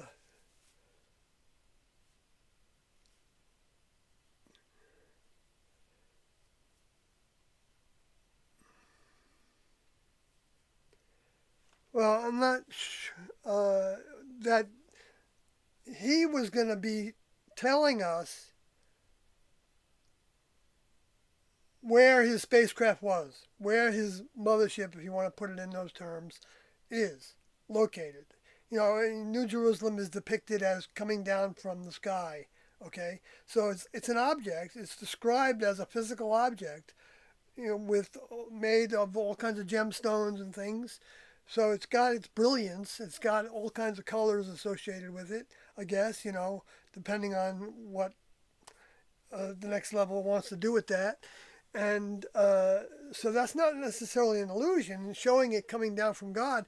It might be the Revelation 6, um, where the heaven is depicted as a scroll that's removed, which might be the next level, actually taking their womb, so to speak, or the placenta, however you want to look at it, from the birth. And that might have all the souls in it, stored in it, in their different compartments, however they store things, souls, for a future opportunity. And that brings on the real, the fulfillment of the plagues that are talked about in Revelation 16, those events. Even though we get tastes of those, the same way we get tastes of the plagues as depicted in the Revelation 9 chapter, which I was about to go into, but I wanted to get through this first. And I will write upon him my new name.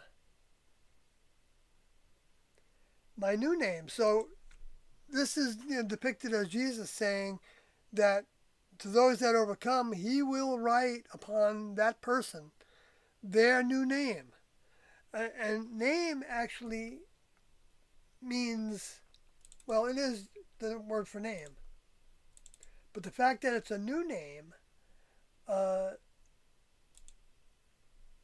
is that is their identity.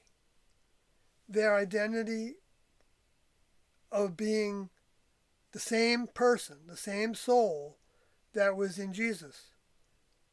Returning now with a new name because he's the Son of Man, so he's offspring, he's human offspring, or offspring of human.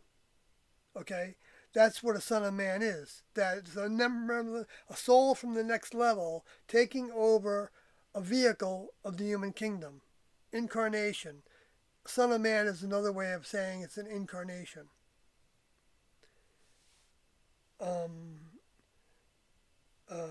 Because that's the way that they set up the program. Because otherwise, if they were able to teach the whole program from their spacecraft, you wouldn't. They would do it that way because they didn't like it here. Tiendo said it a number of times throughout the tapes.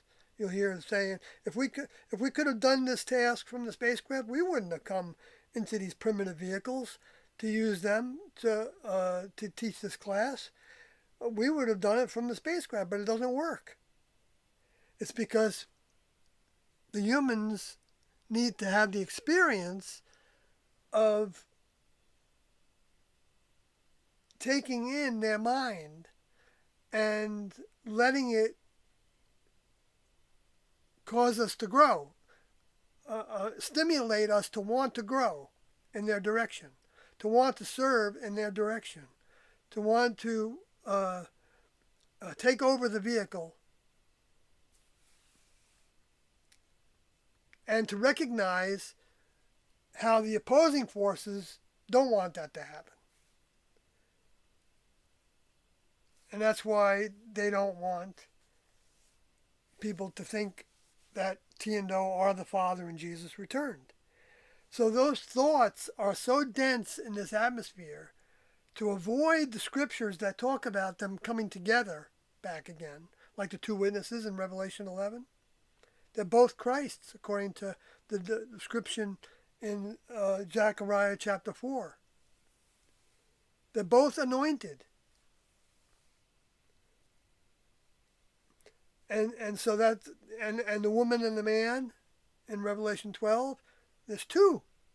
And John, what is it, 6:23? No, I got it wrong, but it's where you look up the word abode, and when you see the same word as mansion used, you'll see where he says that my father and I are both coming back. He used the word we, and the right tense and everything. And so some people think, well, yeah, but it's in spiritual form. But he wasn't talking about spiritual form. He was talking about the real thing, being in a vehicle, so that we could identify them as not illusionary, as not supernatural, as not some figment of our imagination. Because they're not. And learning to recognize that and know that is a process, and it's a process in degrees that is not, even if you do recognize it, doesn't mean that you're always going to recognize it. It means as long as you keep on seeking to grow and know more, you'll learn to recognize things more and more as true, because you learn to trust that they're not giving us anything to satisfy some kind of human, desire to have followers, which Tiendo did not desire to have. And that's very, very clear. And you'll hear it in the tapes. But they did desire to keep all the individuals that were attracted to them. But they didn't make the program less. They didn't give people reasons to continue their human behaviors, thinking maybe that would be the right thing to do. But Doe thought about everything. He even thought about that he wanted to be open to, uh, even classmates having some kind of relationship with each other. I don't know what that meant. He didn't go into detail about that. It just showed the different things that he considered and wondered whether T would be approving of that direction for the class. So his lesson was to, again, be on the surface of the planet in a human vehicle and having to draw in the mind from his older member. For whatever. He ended up wanting to do it in every little way that you can imagine. He wanted to do things the way that T would do them. Sometimes he knew, and sometimes T would say, no, you don't need to have the same haircut as me. But he wanted to, but class members that wanted to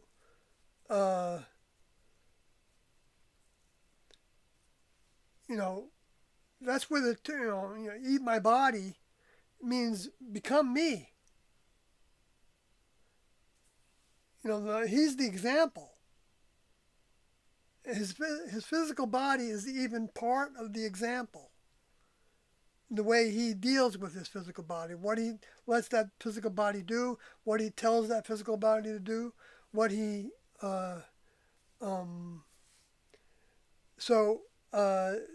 that's what new members need to want to do, because otherwise the metamorphosis won't take place. Or it'll take place in such a gradual way that it may be fine for certain stages of growth on the garden, but when it comes to graduation time, it becomes almost all or nothing. And that doesn't mean that T and Do didn't change things, as they felt, and address things that were trivial or trite. And like, for instance, I remember when Jamodi wanted to shave his head, and because Do shaved his head. And this is well before the pictures of Do in those last videos. And I remember thinking that, ooh, I don't really want to do that. See, I had something in my head that thought that would be weird to have a shaved head. Maybe that's why I got my hair long. Maybe I need to shave my head, right? In order to get past that. Kathy already passed that lesson because she had a shaved head from when she was like 17 or something like that. And anyway, but and it wasn't because of anybody else. I don't think. But I mean, something might have influenced her. I don't remember if she told me that Sinead O'Connor was an influence on her. Anyway, I'm going to move on to so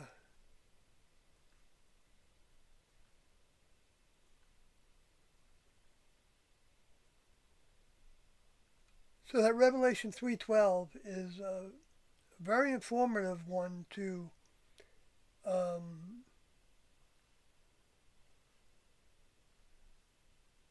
the projection of what the thinking at the next level, and how the return would look. In other words, through incarnate vehicles. And yet there's many Christians that they won't talk about it that way. in terms of they talk about us coming with power with all the holy angels sitting on their thrones, which that's talked about in Revelation 19, which though didn't really talk about that chapter that I know about, but he talked about it on his own. Uh, that he felt like he was coming back, but it wasn't going to be for a teaching time again. Which I took that when after I was out of the class and I was starting to write this book about the fulfillment of prophecies. Um, I looked at Revelation 19 and I saw, oh wow, look at that. He's depicting himself as riding a horse, and that he's got a new vehicle, a new physical body. When I was thinking of horse as like the Revelation 6, where it talks about a horse, that's the physical body that the soul is riding, in charge of, is taking over in order to do the task of the 90s of saying that, yes, I'm the same person, the same soul that hopefully is not the same person because I've grown. I hope I've grown, is what Doe is saying. And the Beyond Human series is talking about all these things I'm talking about now, but not in relationship to the scripture. He went into a bunch of scriptures in the Beyond Human tapes. So certainly, I think it's a good idea to get familiar with these things. If you want to try to offer what we identify as the truth to Christians, when whatever way, you don't want to make it into a battle. You don't want to be trying to tell anybody that they're condemned to missing the whole thing because if they don't pay attention to this, that's not us to judge people. But we can talk about when we see the behaviors and ways talked about, and then we see those same behaviors and ways being uh, demonstrated by T and O as being the requirements to graduate. That there are no marriages like in the human kingdom for members of the next level, and that means that the students are going to be they're not going to be raising children, even though those in the human kingdom that had children, that doesn't mean that they're excluded from growing to be a member of the next level. Not at all. It just means that that's not their purpose anymore, even if that was their purpose, when they had children. It's not their ultimate purpose. And then so that somebody knows that if they're incarnate in a soul trying to take over a human vehicle, the next time the garden is developed to have those stages of growth through the Jesus experiment and the T and O experiment for the graduation of the human individual metamorphosis. If they don't graduate, or if they're saved from this experience and then brought back, they will have it in their heads, the requirements, and so whatever vehicle that soul is helped by the next level to pick, to go through their birth canal of the human kingdom into membership in the next level, the spirit birth that Jesus talked about. Even if they are, they will know the formula of separation from the human kingdom. And you can see that formula spelled out in Junodi's document, Awaiting from Deep Space Surfaces Before Departure. It has a whole bunch in there of what to expect after they left, what to do after they left. And so it's in the Heaven's Gate book. You can copy and paste it from the Heaven's Gate website if you go to the book page, right to that document, or you can download the entire book in text format. It comes in a zip file, that old technology. It's not that big of a zip file, but I don't know if it'll fit on a lot of phones. But uh, in any case, you can see. Uh, I pick that document often because it talks about the future, and a lot of the other documents that students write are giving us understandings about things that are great, that powerful. But it looks like Junodi was one of the ones given the task of presenting the views to the public after they left of what to expect, because that's the way members of the next level work. They don't do all the things. It's not, it's like the president in a company is not going to answer the phones, right? Okay, so, but that doesn't mean answering the phones isn't an important task for the corporation. This happens to be a benefic corporation that that love to see their younger members performing all the tasks associated with bringing new younger members into their fold, that family. It's actually a family. It's a family that's above human, where the human family and even the dependence on self that some people pride themselves for having, which I'm not saying it's a bad thing to depend on yourself. In the human kingdom, you need to depend on yourself for a lot of things, of course, but ultimately, those that gravitate to the next level want to try to please their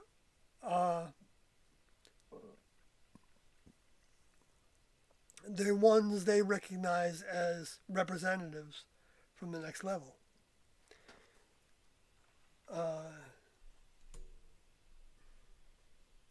Which is always going to be in degrees. But there's nothing to stop anybody from giving their 100%.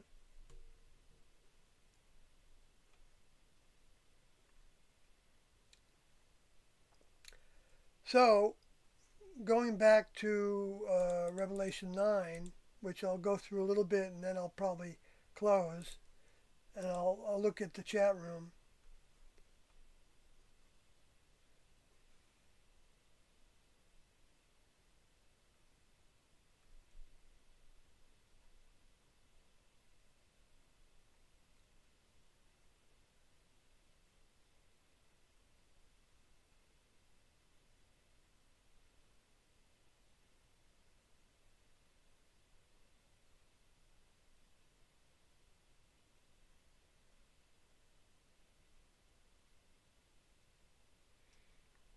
Okay, so I wanted to look at this. It has to do with locusts.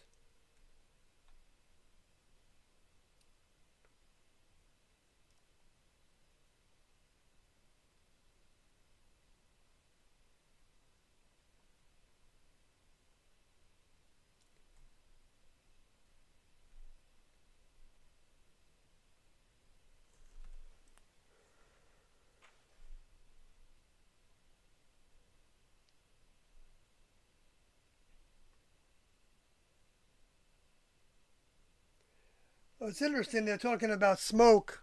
The bottomless pit is opened in Revelation 9:2, and there arose a smoke out of the pit, as the smoke of a great furnace, and the sun and the air were darkened by reason of the smoke of the pit. Well, to me, smoke in that context is like an illusion. They're hiding the truth. It's blocking out being able to see through, proverbially or figuratively, right? Well, this whole book of Revelation is full of figures and representations. So that's how I'm interpreting it. And the bottomless pit being, hell for the most part. And so you're getting delusion, you're getting deceit, you're getting manipulation, you're getting mistruth, things that aren't true. That's what we're talking about. It doesn't mean that those individuals that have souls that have gone against the next level, and so it diminished and diminished and diminished their next level mind, so that they don't even think like next level members, but they still have in their computers certain lessons and certain things that they learned when they were in the service of the next level. Um, uh, so they lose, and the Black Hawk tapes talk about this, and I think tape 25 or 26 or 27, one of those. Um, and the way that they gradually lost sight of the next level's reality. And I've talked about that before and how that is actually something that happens. Um, if you don't use it, you lose it, and Jesus talked about that too. And so in other words, so the smoke locusts upon the earth, they were given power as the power of scorpions of the earth have power. In other words, they can kill you. They can kill you, meaning they can kill your soul, because of not recognizing the truth of the next level. Um, and it was commanded them that they should not hurt the grass of the earth. Well, the grass of the earth, in that context, uh, can be those members of the human kingdom that are in um, that are starting to come up in school, in the grades in school of the human kingdom. Uh, and neither any green thing, which, it's interesting that their word is green,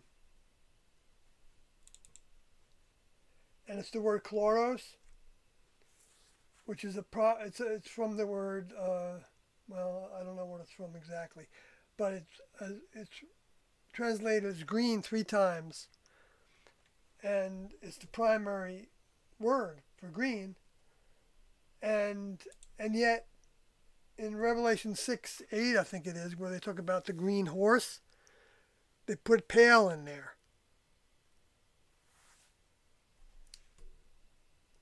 Anyway, but I think in this context, uh, they're differentiating between uh, stages of growth in the human kingdom, being relative to the grass of the earth, and some that are becoming a tree. In other words, they've got some next level mind, and the next level, and there are potential, some coming up that are finding uh, um, uh, attraction to someone that has next level mind. That potential. I don't know. It's hard to. I'm not saying I'm one of them. I'm saying that I don't know what I am. I'm a vehicle that had a lot of experience with the older members, and I'm sure I gained something from that. Um, But whether I'm the same soul that was trying to take over that vehicle, I don't know. And so that soul might have been capable of, uh, like Doe talked about in the Beyond Human series, that the students were now growing to be capable of offering the next level to those that were coming up. Everybody doesn't come up at the same time. It's not like the next level doesn't look down on people because they're coming up now relative to coming up when they were holding the classroom. You didn't miss anything by not being in the classroom except that grade in school that you weren't ready for. Or if you were ready for it, then the next level will see to it that you have all the experiences you need to have to grow as fast as you can for your station, for your even skipping grades. The next level does not limit anybody.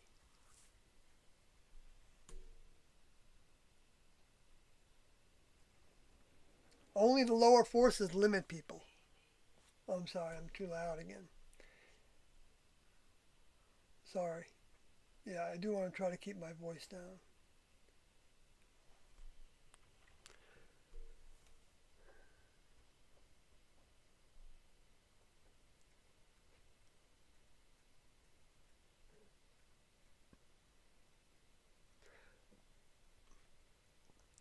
Okay, but these locusts that came out of that deceit, okay, so let's say the locusts are actually some of what might be happening and be talked about as drones. That was just a way of depicting something that was like an insect, and they do look like insects. A lot of them.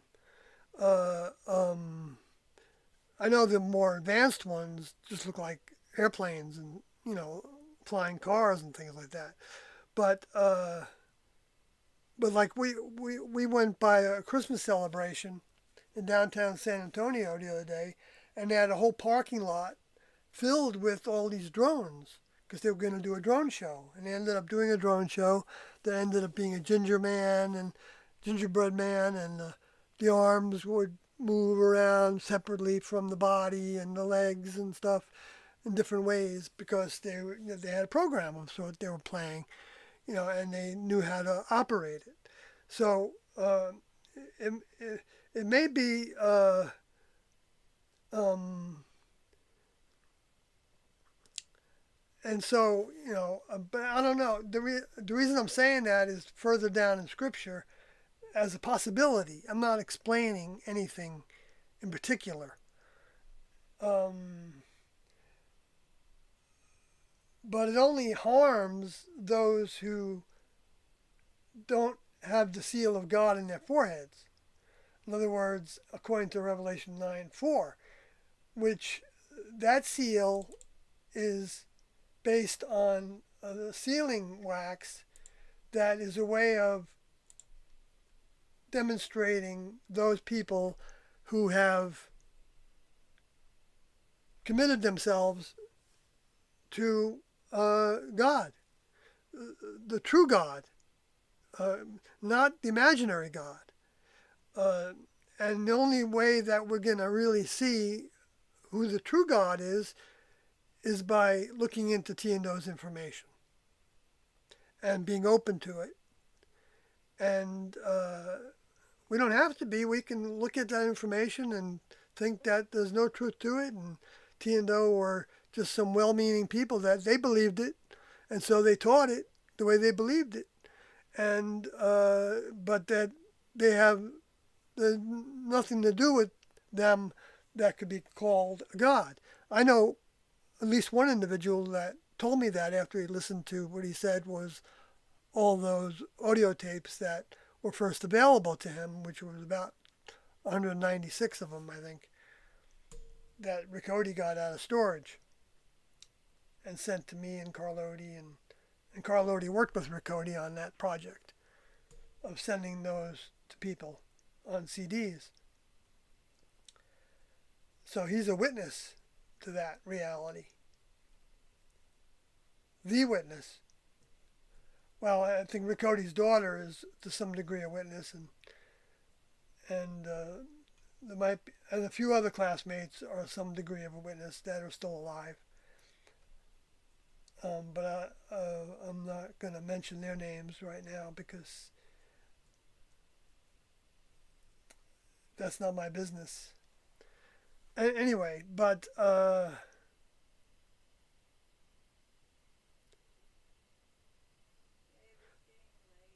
yeah. All right, so let me just get down to this verse that says it describes the shape of the locusts in Revelation 9:7. And it says,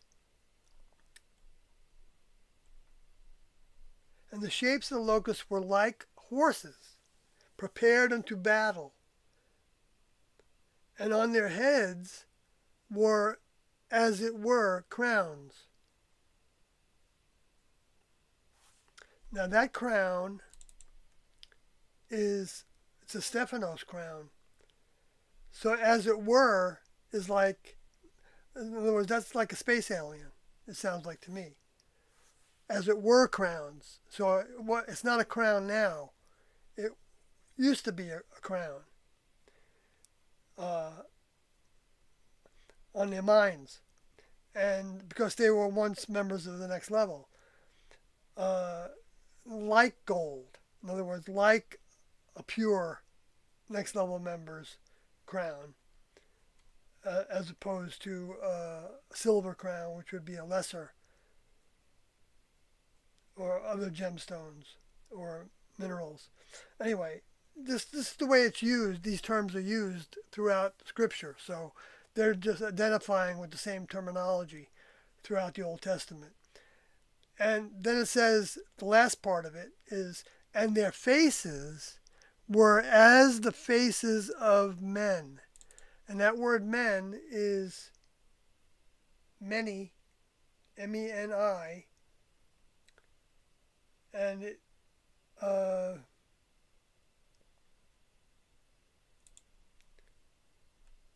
no, it's not. That's not the word.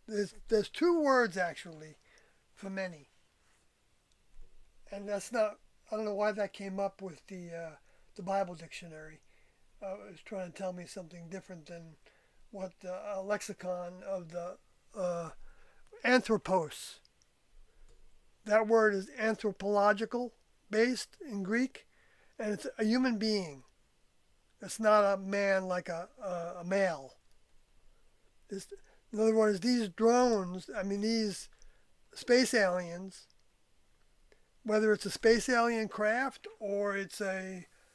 uh, or it's a human-made craft or device, is being has a face of a man. In other words, there's a human behind it. There's a soul behind it, or I don't know if it's a soul or not, but uh, um,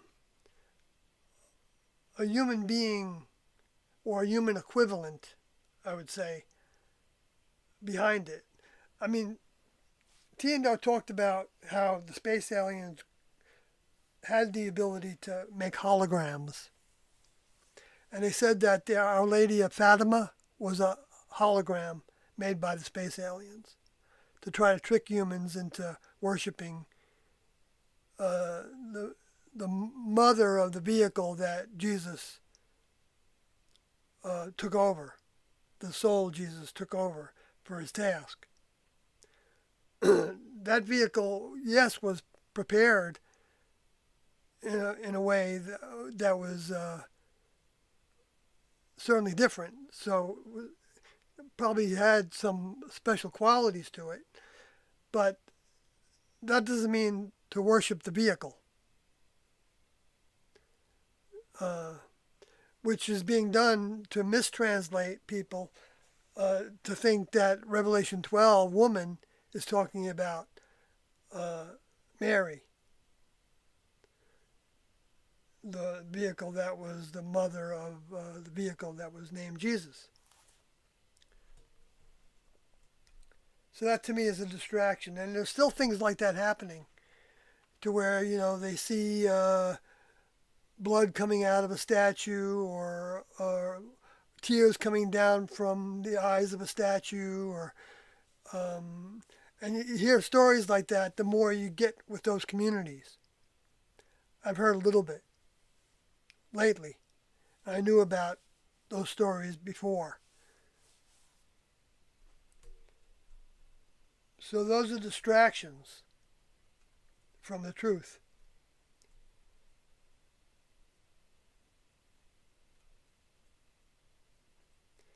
So I'm going to leave it at that.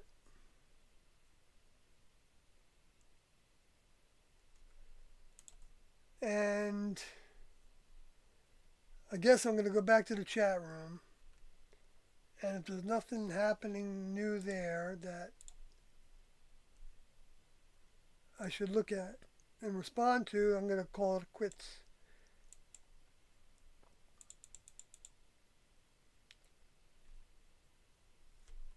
A Holy Power says, have they started building the third temple? Well, the whole idea of the temple is the body of believers in the true God. That's what Jesus meant by the temple.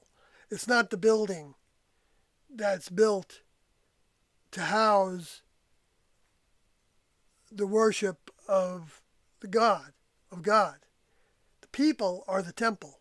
And that's why in Revelation 11, it talks about how the two witnesses are coming to the people in the temple. And that the people in the courtyard are not being counted in Revelation 11 yet. But then that's a different grade in school. That they get included after that temple task is done.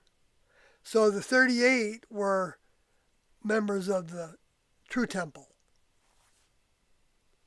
Now, whether humans end up fulfilling prophecy or not, sometimes humans do.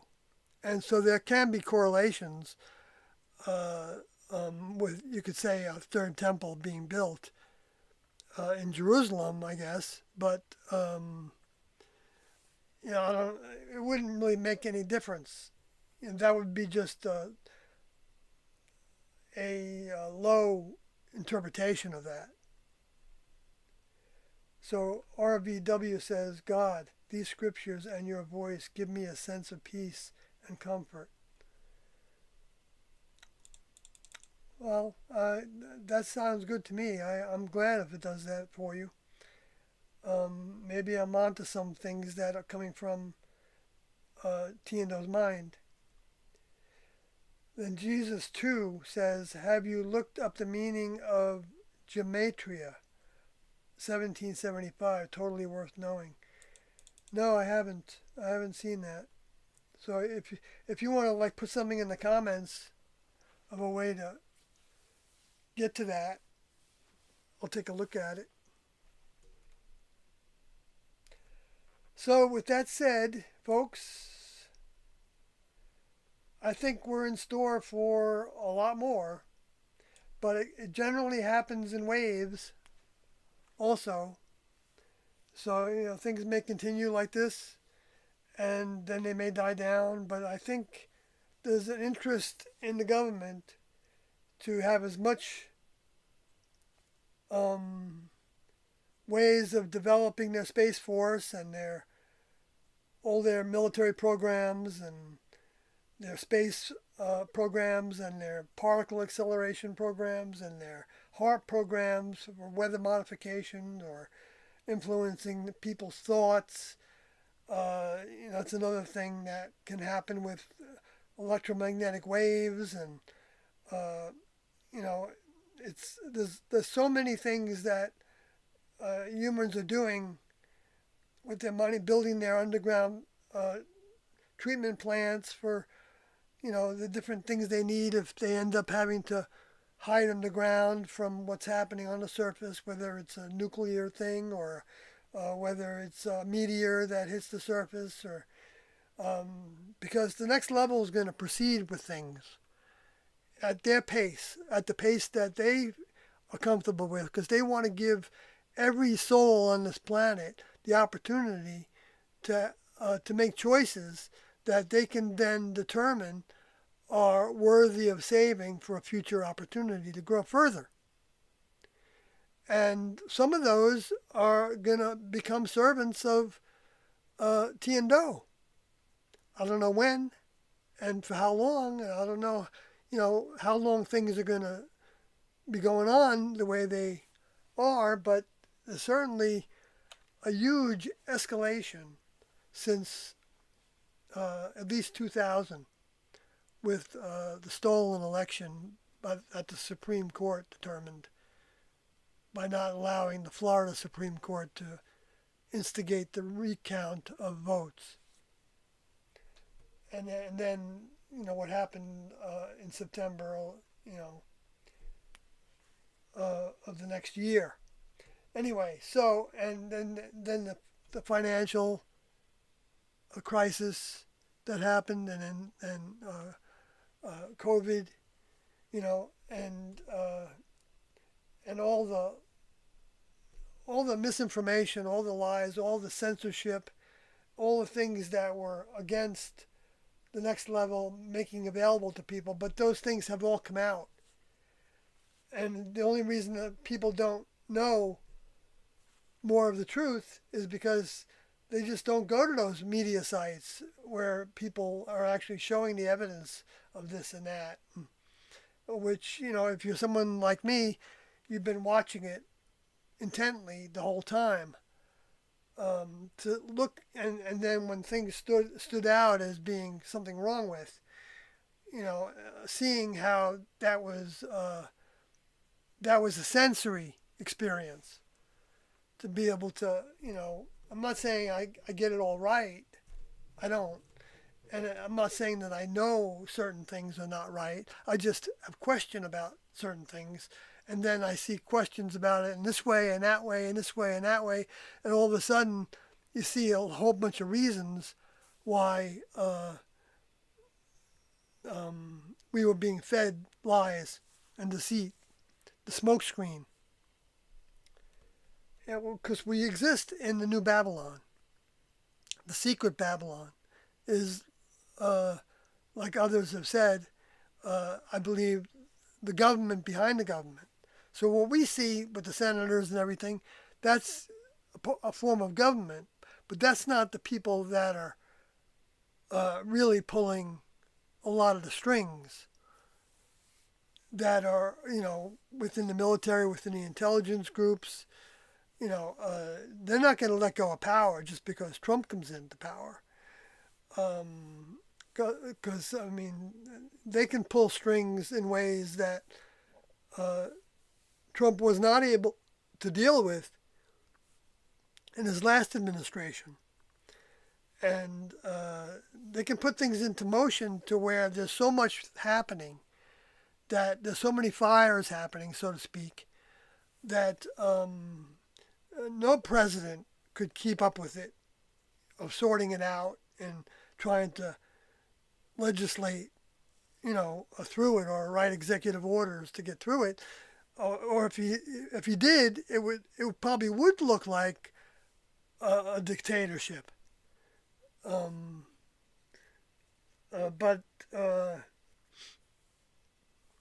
and the Europeans are involved in this as well. The globalists really kind of took over, in my opinion, with the Obama administration and Wall Street's involvement with all that international banking and things that were happening. And because, in the depiction of Lucifer, there are 10 heads and there are 7 heads and 10 horns. And in the depiction of the mammalian beast, mammalian being those that were in charge of wealth in the nation, that had their hands on the money to do what they wanted to do, the budgets.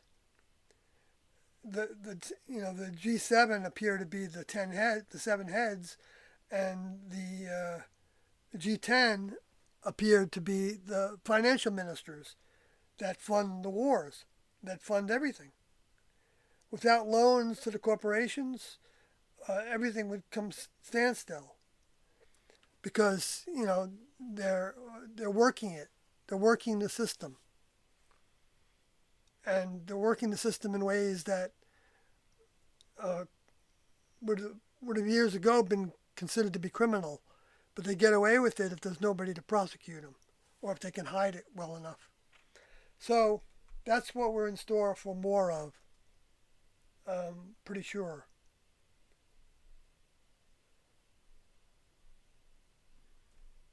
But people wake up from it. So let's see one more thing here. Rain Roth says, when Doe speaks of the recycling, is that similar to the rains that God will bring in 7 of Genesis? Well, I don't know if it's. I don't know what degree the earth is going to be recycled. So, and I don't know what the different ways that's going to take place. I mean, it might, you know, be very simple for the next level to start certain processes in motion that have a very, very fast effect on the planet. Fast by, but not by human terms. I mean, whether it would take 1,000 years, I don't know. There are inaccurate things in the Revelation, but so that 1,000 years was one of them, by the way. That was happening. The lockup of Lucifer he was already locked up before the current state of affairs, with the bottomless pit opening up, to go against the 2 witnesses. That was an opening up of that, those thousand. That was the end of that 1,000 years, probably. I don't know exactly what that might have been referring to. So I'm going to leave it at that. Goodbye, good night, rise above, and everyone else. Hope this has been some value, and we'll be talking to you next time, I hope. Just Rain Ward just got one comment in there, just wondering if he had left any extended information on that, as I haven't made it through the literature yet. Thank you all, old school Dave. Have a good week. Yes, you too. I hope so. But let me see. All I know is that the timing of the recycling hasn't happened yet, or we wouldn't be talking. I feel like that's pretty certain. And Junodi's document also talks about how long the next level was going to allow things to go in the direction that they're going. Talking about the government, the world, all the countries, and the space programs, and all those things. Which we don't know what that's going to look like and how fast and what it's going to look like, except by the events in the Revelation that show their evidence throughout the entire time of the last century, especially the 20th century. Through earthquakes and volcanoes and tsunamis and so rain could be used metaphorically in that regard, even though in Genesis 7 it might have been talking about the flood of Noah, which, according to that literature, the next level wasn't going to destroy that part of the planet or the entire planet civilization, not the planet itself, but the civilization, by the use of flooding, even though the waves would be roaring according to Jesus. So, hurricanes would certainly be depicted as part of that. They give us clues all along, and they're challenges. And the next level are the gardeners. So we can not like what they do. We can think it's unfair and all that, but it doesn't change that they're the gardeners. And they know what they're doing, and they don't waste anything. So even if somebody loses their vehicle because of a natural disaster, that doesn't mean that that spirit has been wasted. It depends on what that spirit became before they lost that vehicle, and whether the next level sees to it that that spirit continues to have opportunities uh, um, to grow in the human kingdom.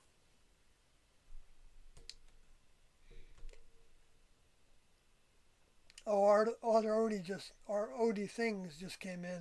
Yeah, yeah. I guess I did talk about some drones and a little bit, but you know, it's spread out, so I can't really go through it now. I've got to turn into a pumpkin and go to work tomorrow morning or afternoon. Thanks, Rain Rot 355. Have a great night also. Um, Thank you, RBW. Um, just so we're clear, um, I am trying to stick to things I can back up with Next Level. I mean, Next Level does do have their own drones. Tiendo talked about them sometimes as can be very tiny, and they can, barely be seen, or they can put out different things. They have their own drone system, and they also have, spacecrafts that can do a lot of things, and they also can do a lot of things from a distance, even a great distance. The moon might be one of those bases. We don't know for sure, but it doesn't really matter. So good night, folks.